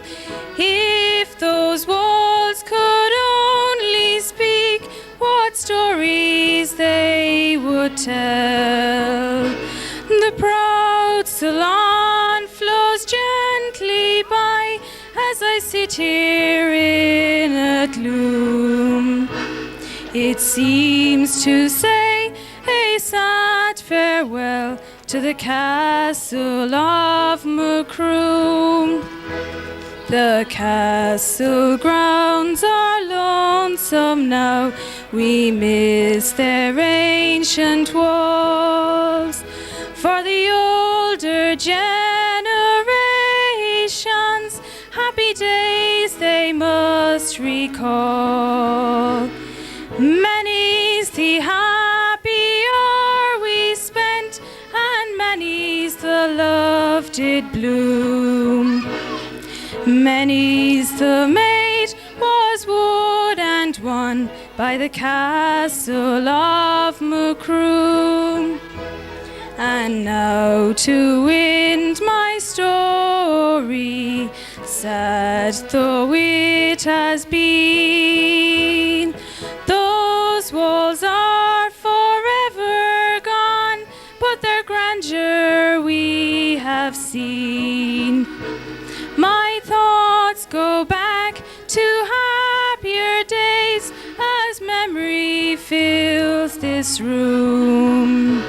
I see again in fantasy the castle of Macroom.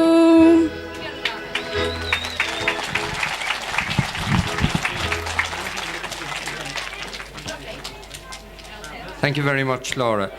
Now, ladies and gentlemen, we have a recitation this time, and the recitation comes from a man that lived in Rahalisk, Hugh O'Brien. Now, he was originally from Ballydaly, near Mill Street, and he died in 1966 at the age of 72. Now, the recitation is, of course, very local again. It's Tim Twohig's Great Dance at Bonmoor. And to give the recitation is Eileen O'Brien Harrington. Welcome, Eileen, please.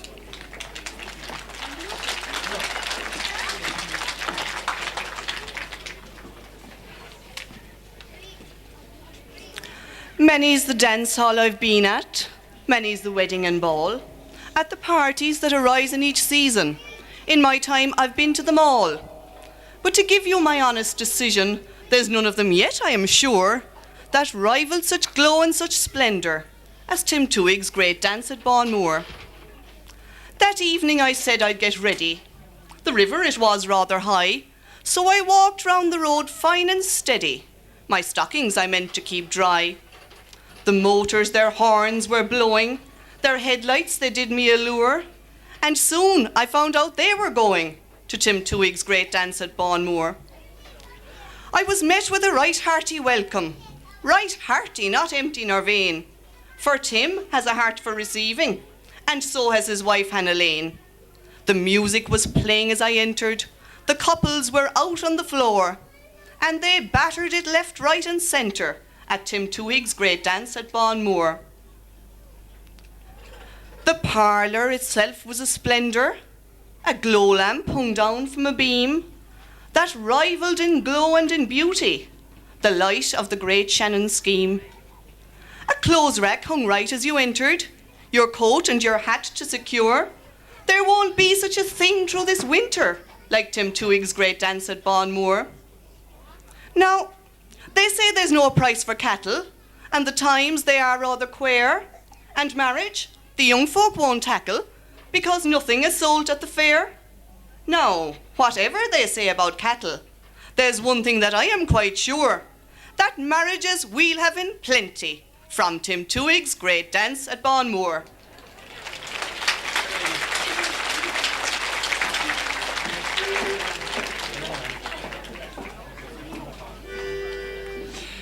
I hope Mrs. Spillane was listening to all of that last line, that marriages we'll have a plenty.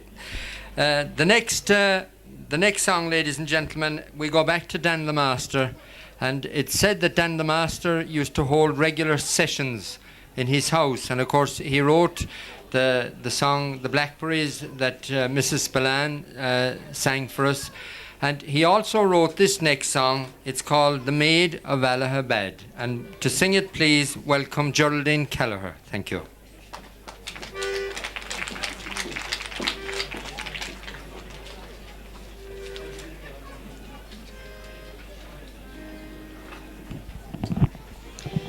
Farewell, ye bounteous fields of Em, where the yellow corn grows, the cotton and the indigo, and the sugar cane and rose. Since I have left this far country, my days pass slow and sad, because I wandered far away from the Maid of Allahabad. Her hair was like the raven's wing, soft swelling was her breast.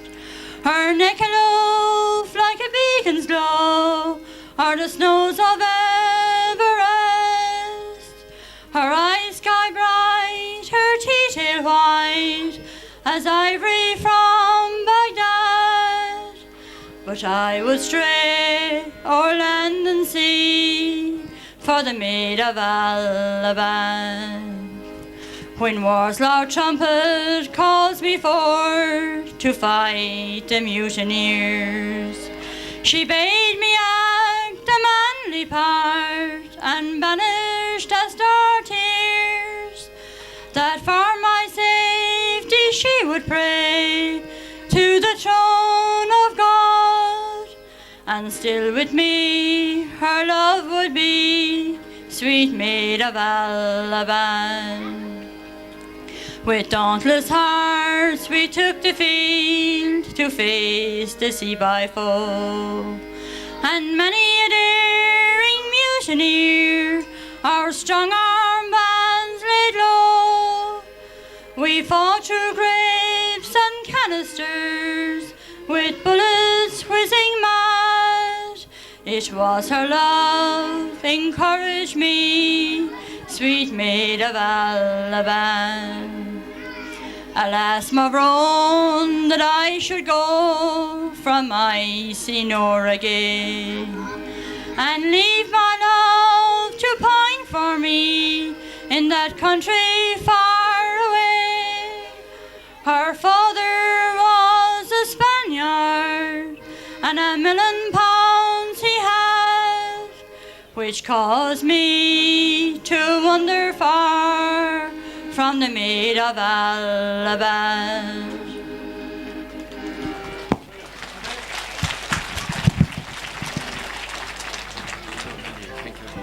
Thank you very much indeed. The next song, ladies and gentlemen, as I'm keeping an eye in the sky as well, the next song is Beautiful Mary-O, and it will be sung by somebody who has contributed greatly to commemorating the Horgan brothers, that's Conor O'Rourke, and it's said to have been written again by the poet Ahern, and it's a love song. So it's Beautiful Mary-O. Conor O'Rourke, please.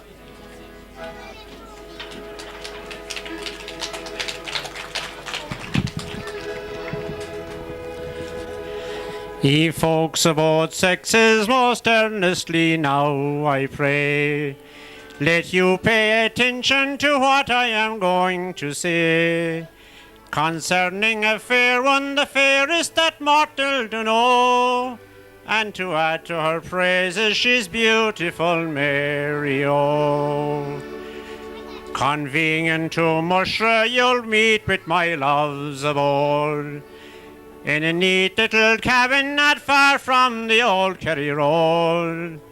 And in future quite willing to Mill Street Fair I'll go, for to drain at lewd lasses along with my Mary-O. It's west over Mushra I'd ramble to Fair Dushan, to seek a good prospect along with my Colleen Bon. It's off to Killarney, I thought, with this fair one I'd go, and I'd drink a few glasses along with my Mary-O. If I had Drushan Castle or Wallace's whole estate, the wealth of white hedges that's set in their moats so great, there's wealth and perfection to be settled in life so low, possessed of the feelings of beautiful Mary-O. Oh, it was her cruel parents who taught me to her disown. I was always quite anxious to make her my very own. To her I proved constant, let fortune be high or low, and 'twas all for the sake of my beautiful Mary-O.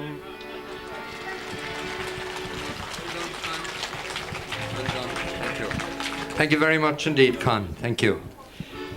The next song now comes from Ballinagree area, and it's all about sweet Ballivongan. And of course, the national school, I believe, in Ballinagree is called Ballivongan National School.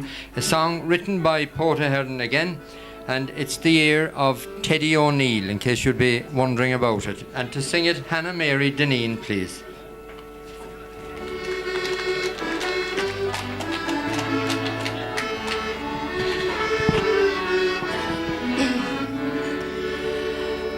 One fine Sunday morning in the sweet summer season, I walked out of home for to take the fresh air. The valley around me was lovely and charming, and the weather was also remarkably fair. As onward I strayed in deep meditation, I recklessly strayed by woodland and lawn, till I was surrounded by bowers and plantations in that beautiful place called Sweet Ballivongan.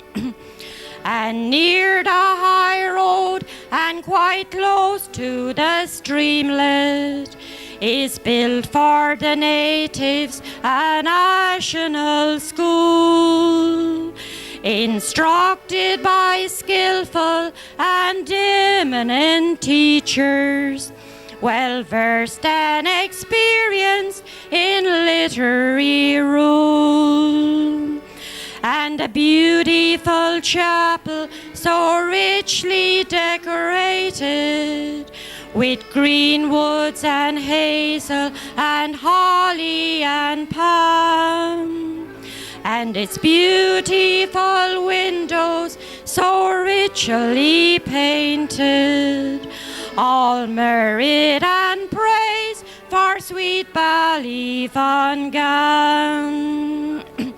In the course of my rambles I travelled all places, the abodes of great statesmen distinguished for sport, through France and through Florence and all of Geneva, and all other places I did them resort. I was in Killarney, its lakes I surveyed them, and home by the train that runs east of Drisham. And then I acknowledged and candidly say it, I ne'er saw a place like sweet Ballinagree.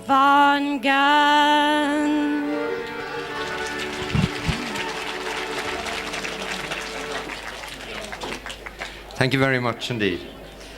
The next song is The Road to Roisin, and this was written by Paddy Hubbard, and I'm told Paddy was a tailor who lived down near the Barrack Cross in Roisin.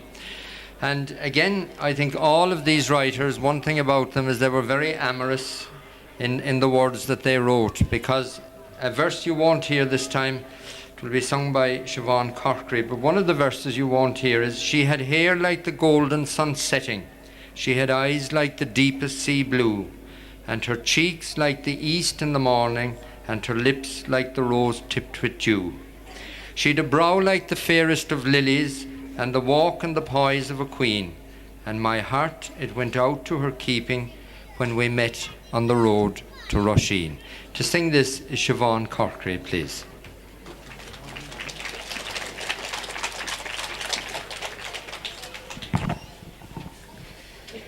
On a glorious and pleasant May evening, as I strolled out the road to Roisin, where the flowers made the fields look most charming, and the woodlands made beauteous each scene, and down the wood road sweetly singing came a colleen I ne'er saw before, and my heart missed a beat in my bosom, and went out at her feet to adore. Oh, where are you going, lovely maiden? And what is your name, please? I said. Oh, I'm going to Roisin to do shopping, and my name is Nell Carney, she said. For I work in a neighbouring mansion, and my mistress has sent me, you see.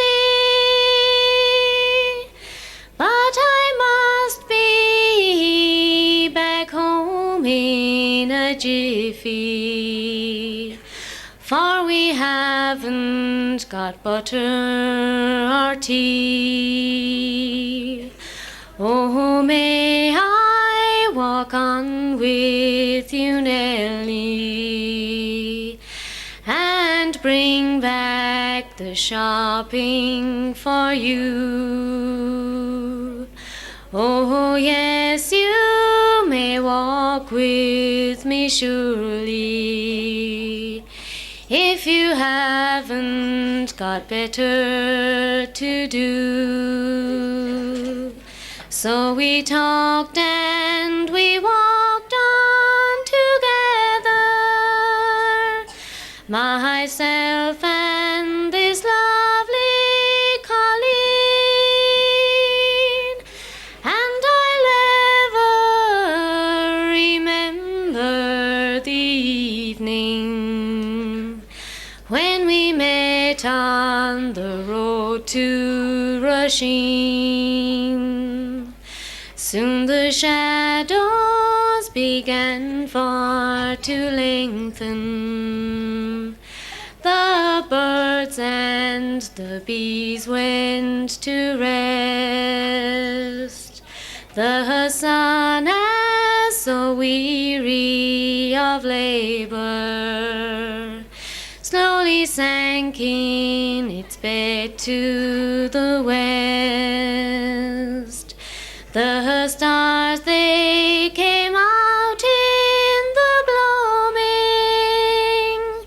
The moon through the trees, it was dim, when we suddenly thought of the shopping, as we stood on the road to Rushing.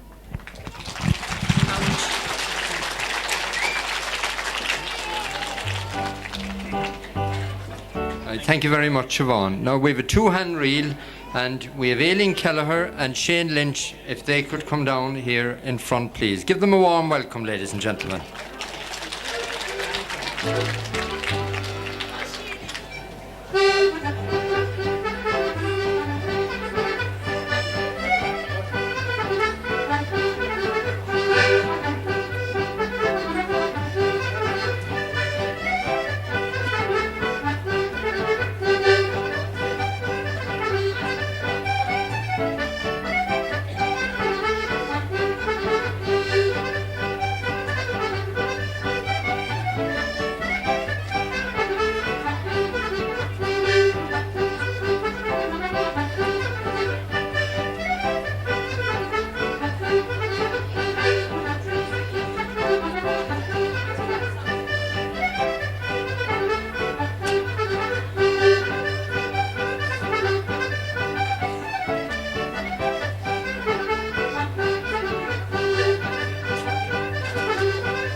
Well done indeed.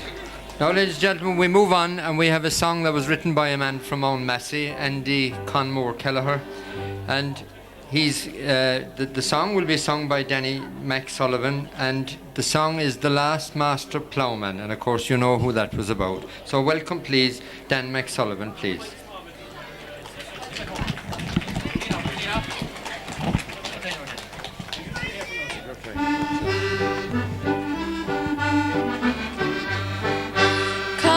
All ye honest farmers, come listen to my tale. 'Tis of a well-trained ploughman from our village he set sail. The road was long, his heart was strong, he faced the country up. When the day were o'er, they marked the score, and Cork had won the cup.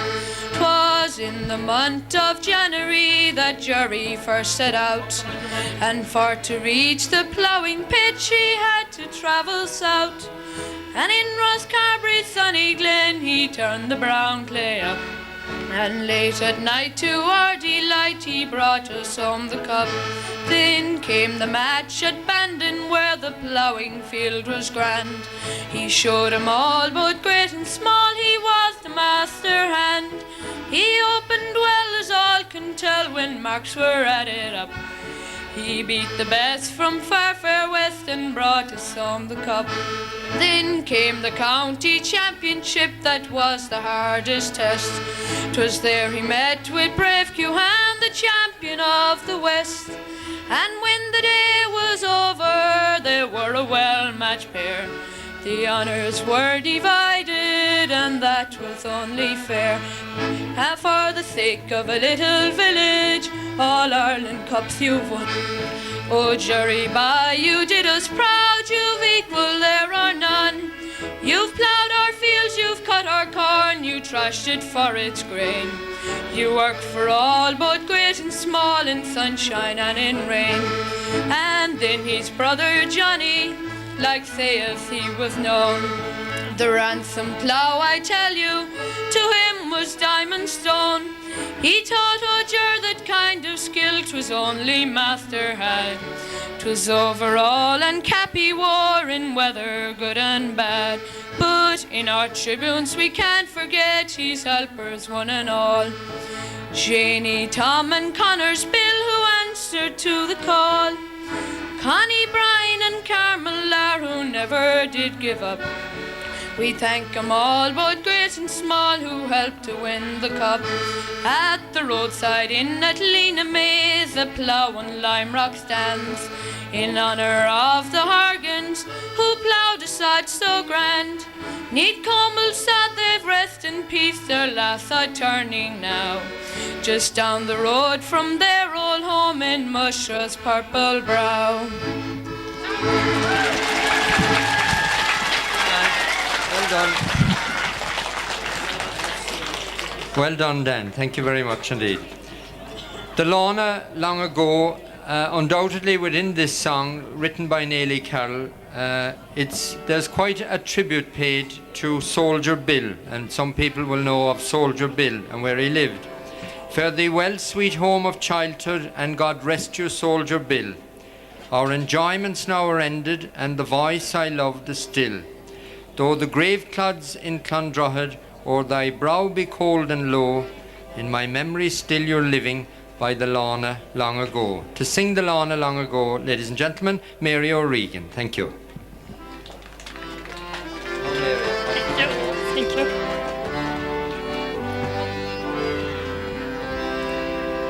To the haunts of happy childhood, since first I bade adieu, mighty monarchies have fallen, and my hair has changed its hue.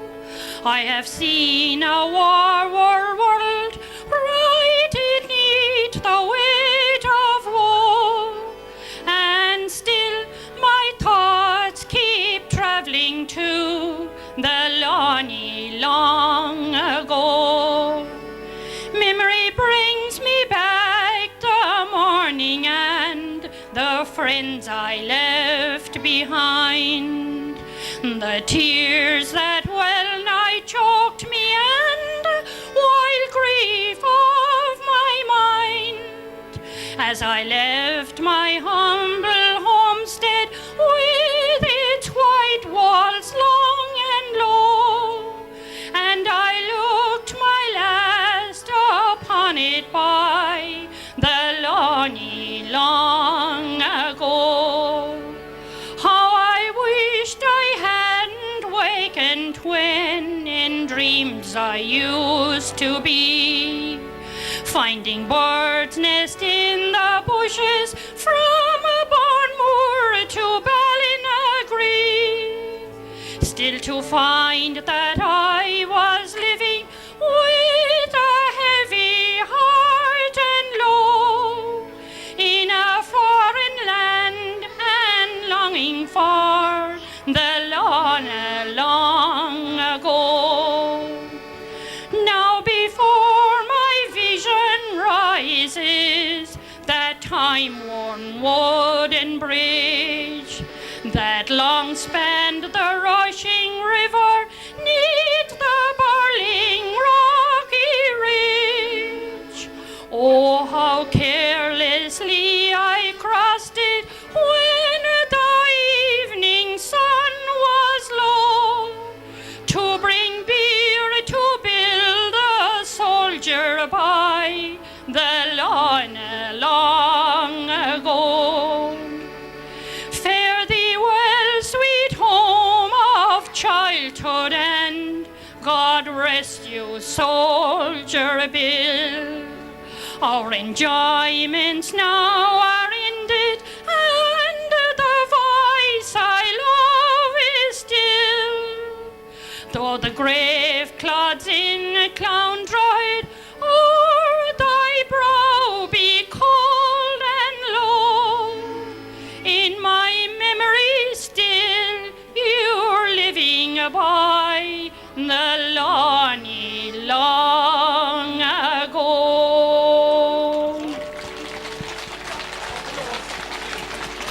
Thank you very much indeed. Thank you very much indeed, Mary. Now next, even though we had the schoolhouse of Ballinagree, I think the people down in Roisin weren't going to let that get away, so Eileen Hubbard wrote a song called The Schoolhouse of Roisin. And I'm trying to think of the melody. I think it's The Road to Abbey Shrule, that's the melody that it goes to, and it will be sung by Noreen Spillane. Welcome, Noreen, please.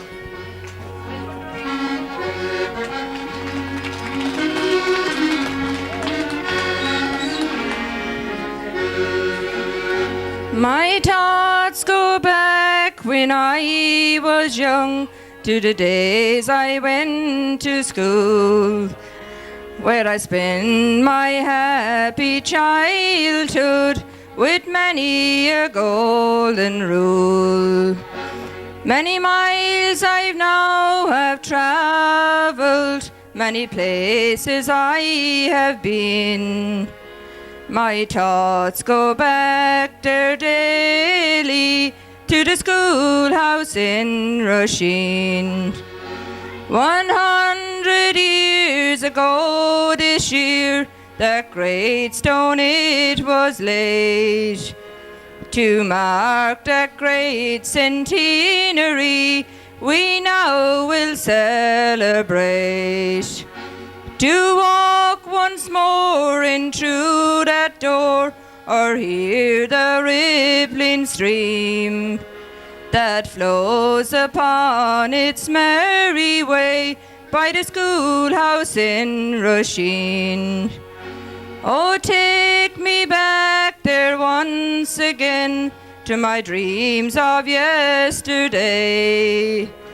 Old school friends I will meet once more, though some are old and grey.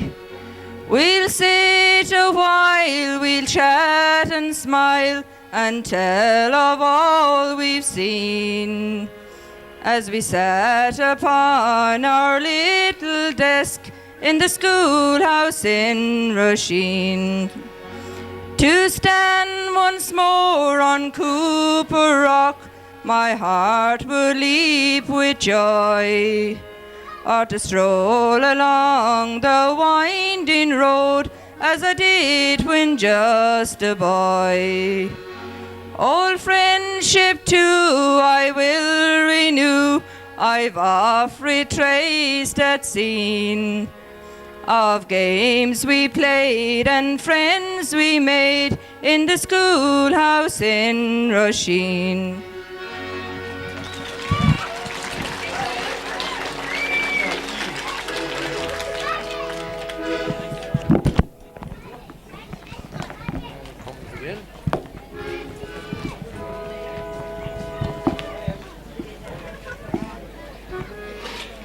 Thank you very much, Noreen Spillane. The next song is a Porter Hearn song again, ladies and gentlemen, and I think he roamed around quite a bit, because this refers again to somebody that lived in the sweet, pleasant land of Dromree. So he had the Rose of Carrick-Thomas, and he's now down to the sweet, pleasant land of Dromree. And it's a romantic song again about Molly, I think, and it's song, this time to be sung by Michael Bradley. Welcome, Michael, please.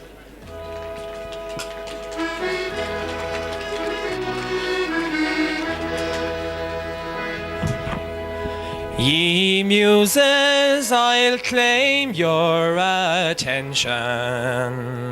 I hope you will lend me your aid.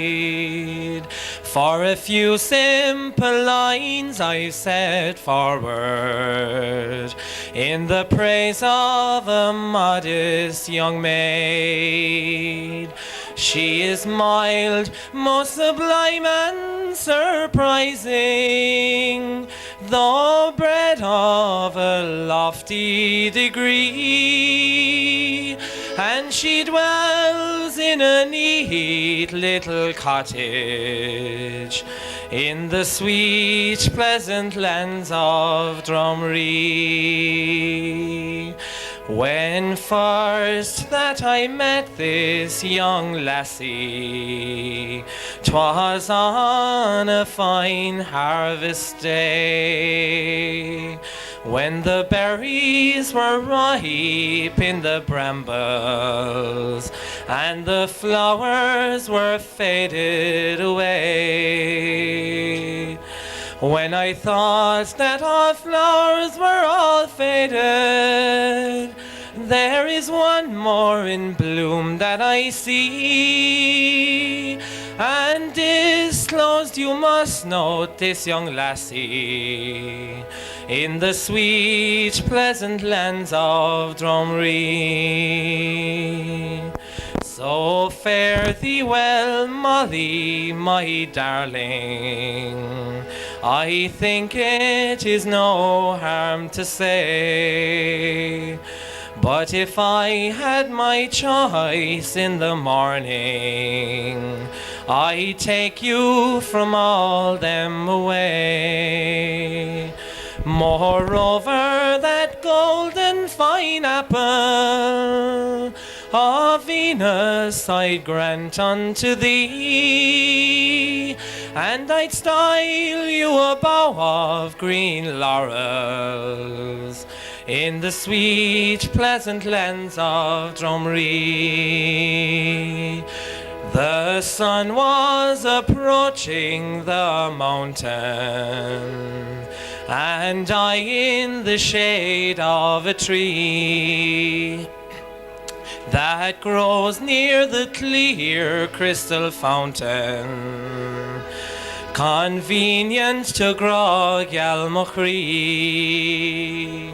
Oh, 'tis there I caress my own darling, unknown to her parents to see, and I take her away in the morning from the sweet, pleasant lands of Drumree.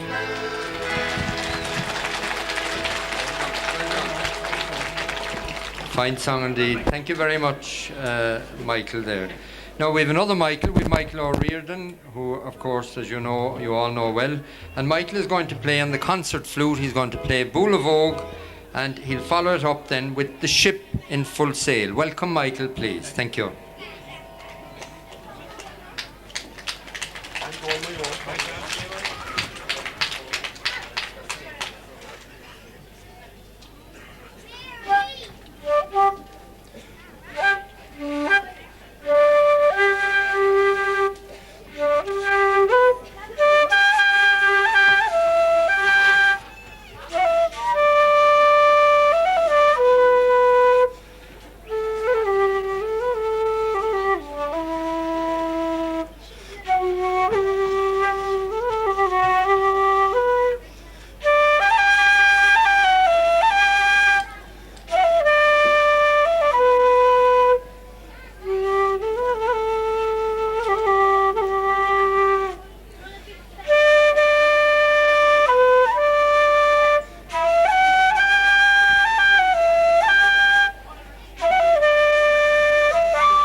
Ladies and gentlemen, I just have two announcements to make.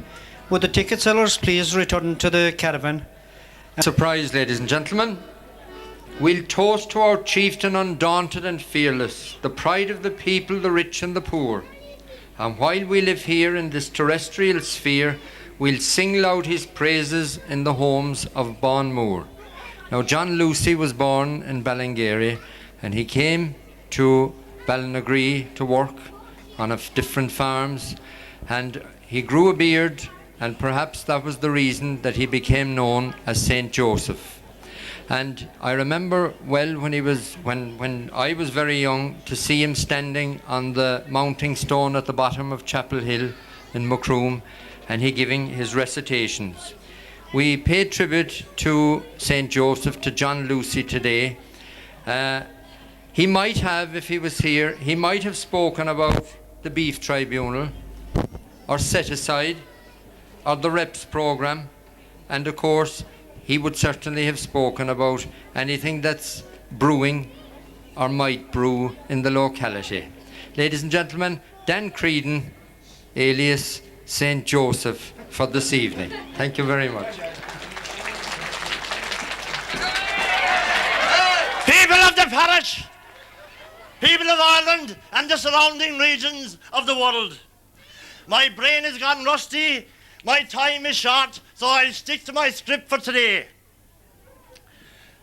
On that summer's day in 1961, before I heard tell that my brain and my tongue was at rest at last, the Lord called my weavy, woolly, white whiskers, and he said, "Welcome, Johnny Lucy. You led my people once a year to the sacred springs of Mushera." And then he proudly proclaimed to the standers by, "Well, this is St. Joseph II, the princely prophet of Ballinagree, protector of my people from proud priests, poor preaching, and bad politics." I know what it's like to see, because I spent a spell of time in Galilee myself. Right there behind me was Joseph I, with a medal on him like myself, and his face full of fun. But Johnny, to see, he were better off up in Ballinagree, because he had to drop in a poteen. The Lord was silent, never answered him back since the day he came out of the cradle. A jolly man, the same Joseph. His hands had one they were handy with a hammer. Come in, sissy, and see the crowd inside. They're a right circus. I met them from all over the Barony and for generations back, and Peter was still on the politics. "What about your 4 green fields of Era?" he whispered, knowing that the boss didn't like that kind of talk at all. "Hold your whist a while," says I, unsure of my ground. Well, after what seemed an hour or so, the Lord called me aside. "I've a favour to ask you, Johnny," says he. 33 years I spent down below, and 'tis 33 years since you left it. Well, I was shocked, because I thought it was only a bit of an evening. "And I want you to pick up your weary bones and your worn brains of yours that are buried back in Ballavourna and go down below for one day, as they're inclined to be going astray." All right, so," says I, with a bit of a stutter, because I was slow to leave the lads. "So here I am, back in my scrawny old self. Clonaghael, lend me your ears. The barbed wire is rusting off the bones ditch of Aaron's 4th green field. But I tell you, Fergus Mana, that only a few of you will see the day when Tatlini Hulacan's heifers will graze to their heart's content on that prosperous Ulster province of hers. Neil teen ton mar the heen ton fain. And I agree, there's no home like your own home. But I say to you now, Neil hon tine mar the hon tine fain. There's no backside as sore as your own backside. And why wouldn't it be sore, with politicians of all parties puffing their purses with pennies of the poor and pushy out of your parish? I thought we had won our freedom when I was a man of 50, but a corn, we couldn't hold on to it. The same old story since Adam was a boy. A bit of power goes to the head. Many an hour I spent here haranguing Hitler for his antics, and some of you thought he was a hole.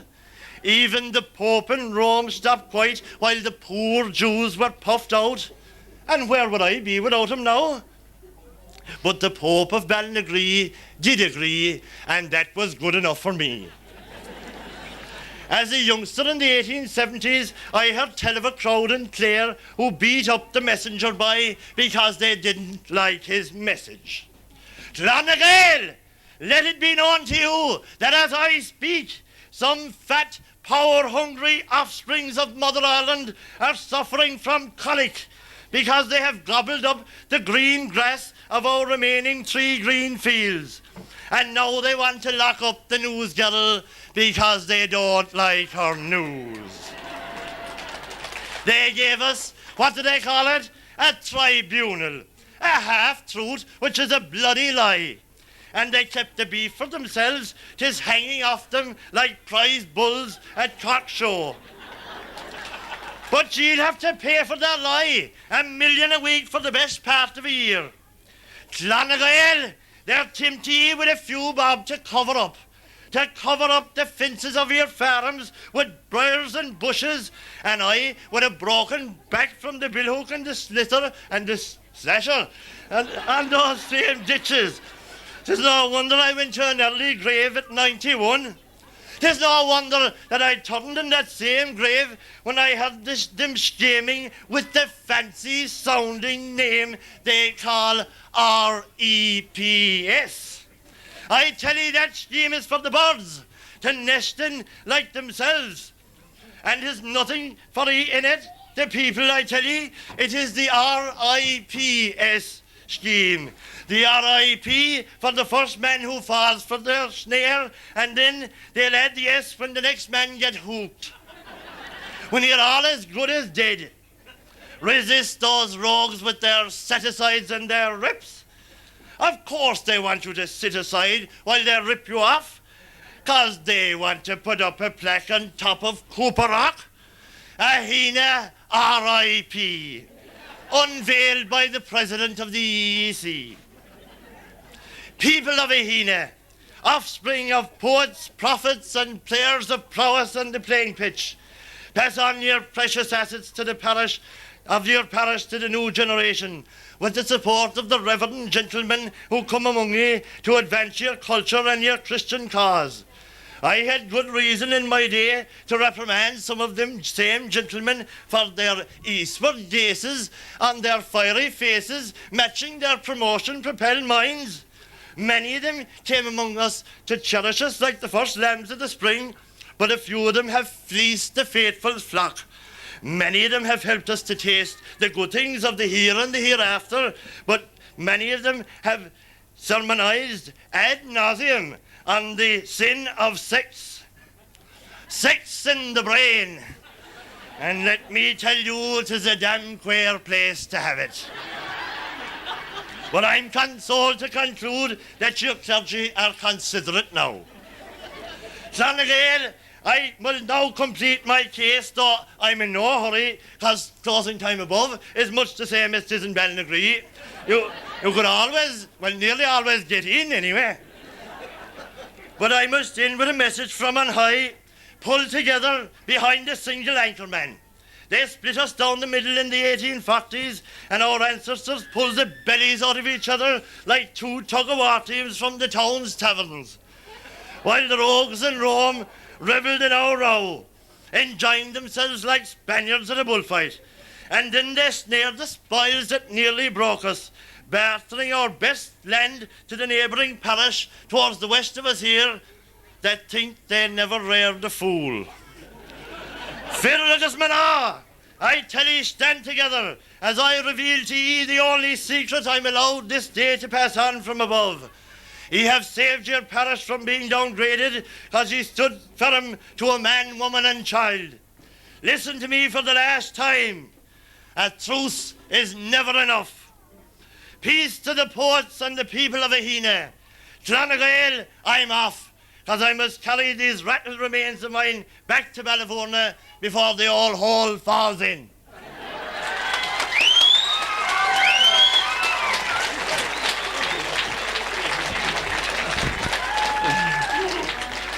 Well, he might have got Slitter and Slasher a bit mixed up, but he was certainly on the ball. Thank you very much.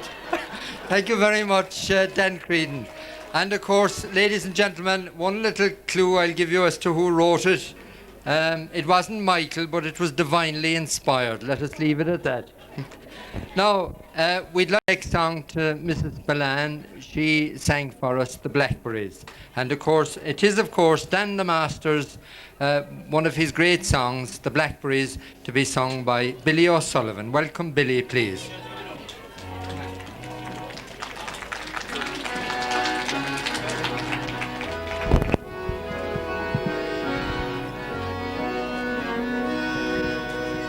The hills are clad in purple and the sky lark high.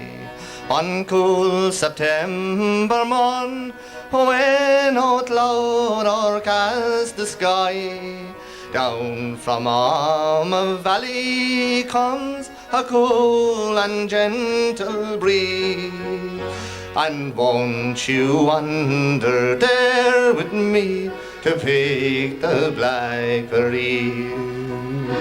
The young men all with joyous heart have gone unto the fair, and maidens gay and bright as day have gone to meet them there.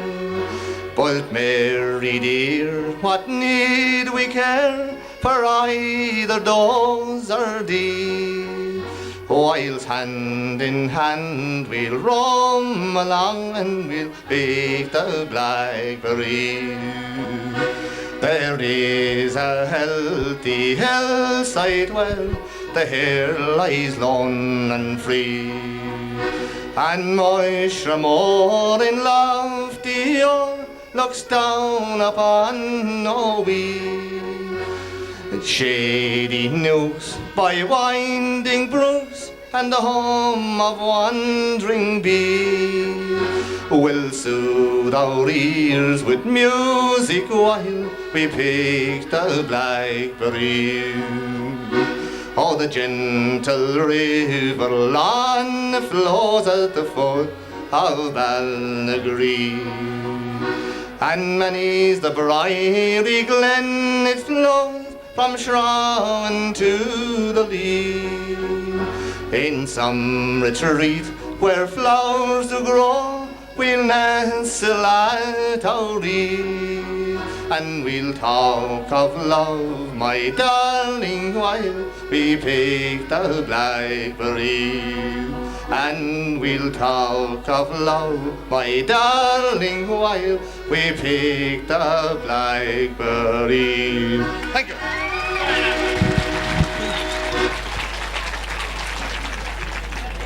Thank you very much, Billy. Now, ladies and gentlemen, you've been a wonderful audience, and we're very near the end. We have a beautiful song again this time, written by Porter Hearn, called The Groves of Dripsy. And this will be sung by Annie Looney and Peggy Lynch. Welcome them, please.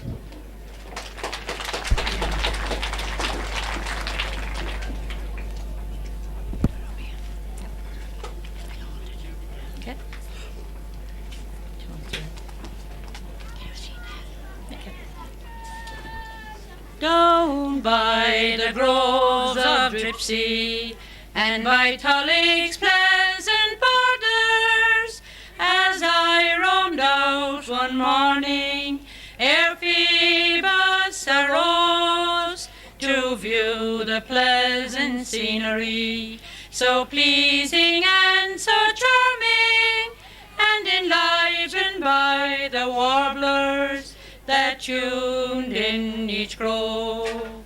When a maiden fair accosted me, her beauty bright astonished me, and Cupid's light distracted me, I verily must own.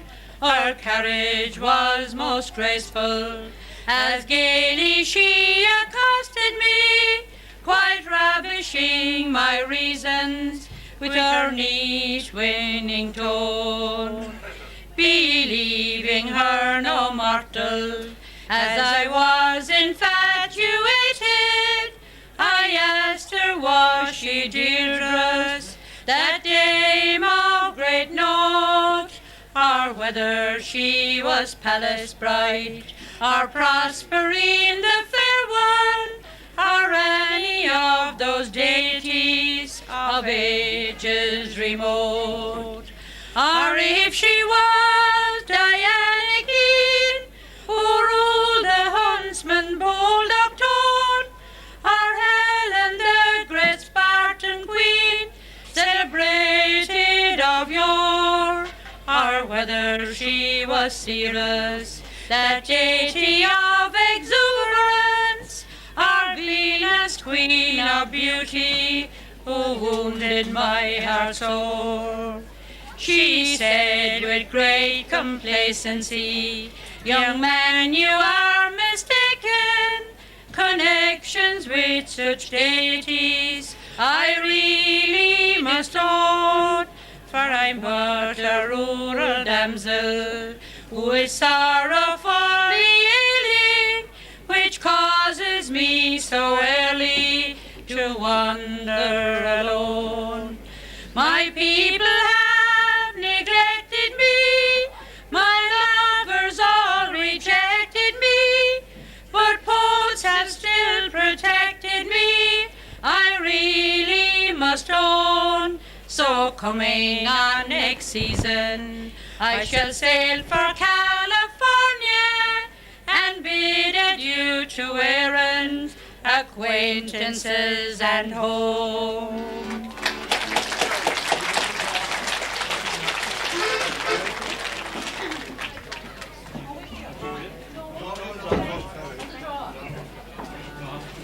Thank you very much, Annie and Peggy. Now, ladies and gentlemen, if you get your tickets ready, please, and can I ask the first being or creature I'd like to thank is thank God for a fine evening.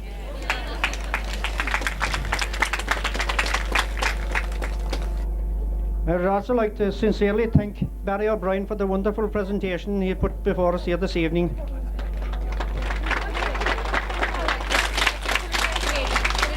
And also for the excellent programme he produced.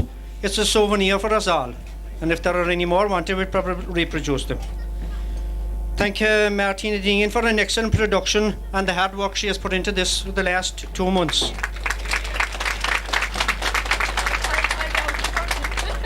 To the Corkley brothers for the great support they have given us with the last fortnight and for the wonderful backing today. And not least, to the performers for a wonderful show.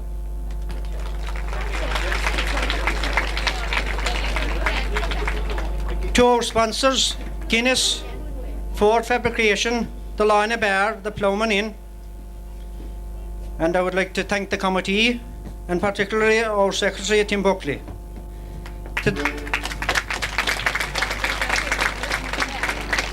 And I sincerely thank all those who came yesterday evening in the rain, hail and snow, you could nearly say, to prepare the stage and the site here. To each and every one of you for your support today, and thank you for coming and being such a good audience.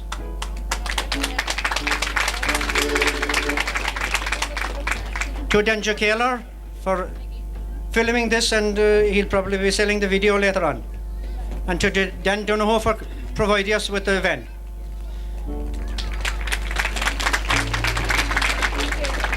Finally, ladies and gentlemen, there are 2 reasons why we're here this evening, and one is the great heritage that's here in the parish of Ehina, and in particular in Ballinagree. And secondly, we wouldn't be here without the vision and the enthusiasm of its promoter, John O'Mahony.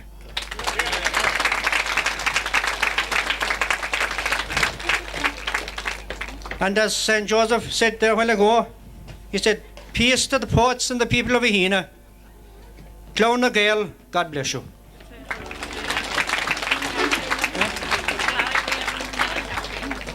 Finally, I'd like to thank Credence for providing the trailer here, and without it we wouldn't do it, and thank them sincerely for it. Thank you.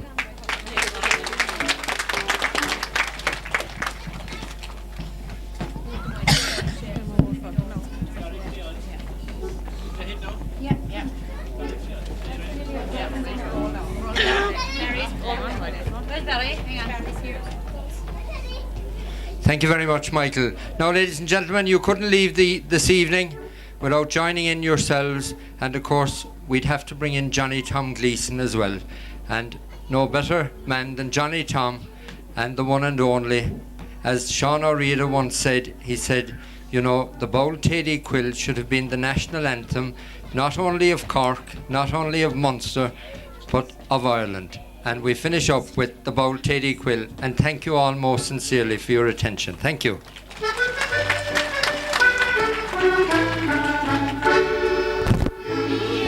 Maids of Duhallow who are anxious for sporting, a word of advice I will give unto ye. Proceed to adhere to the athletic sporting, and hand in your name to the club committee. But do not refuse any part of your program, the carriage you see coming over the hill. High through the valleys and fens of Kilcorny, your Motherly sportsman with the Bowl Teddy Quill.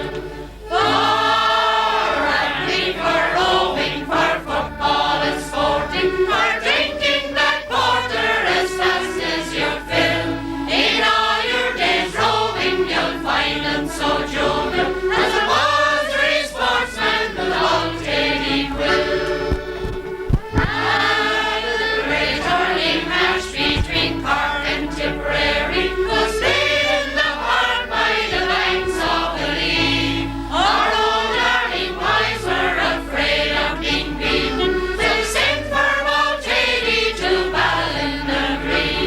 He huddled the whole right left in their faces, showing the prairie boys training and skill.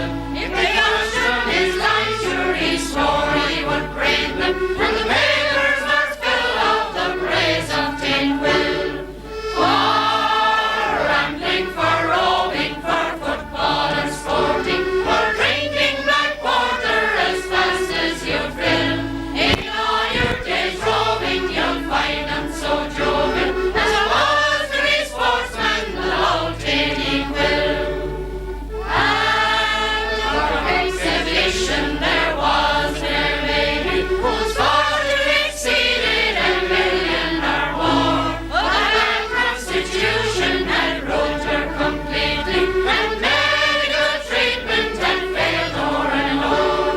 Oh, Mama, says she, sure I know what will ease me, cure the disease that is certain to kill.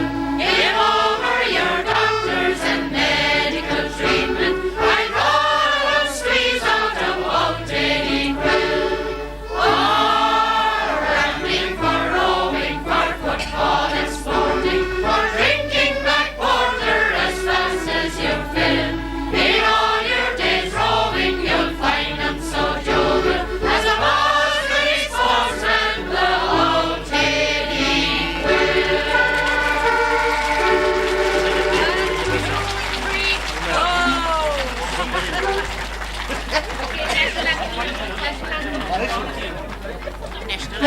National anthem. Hold on, hold on.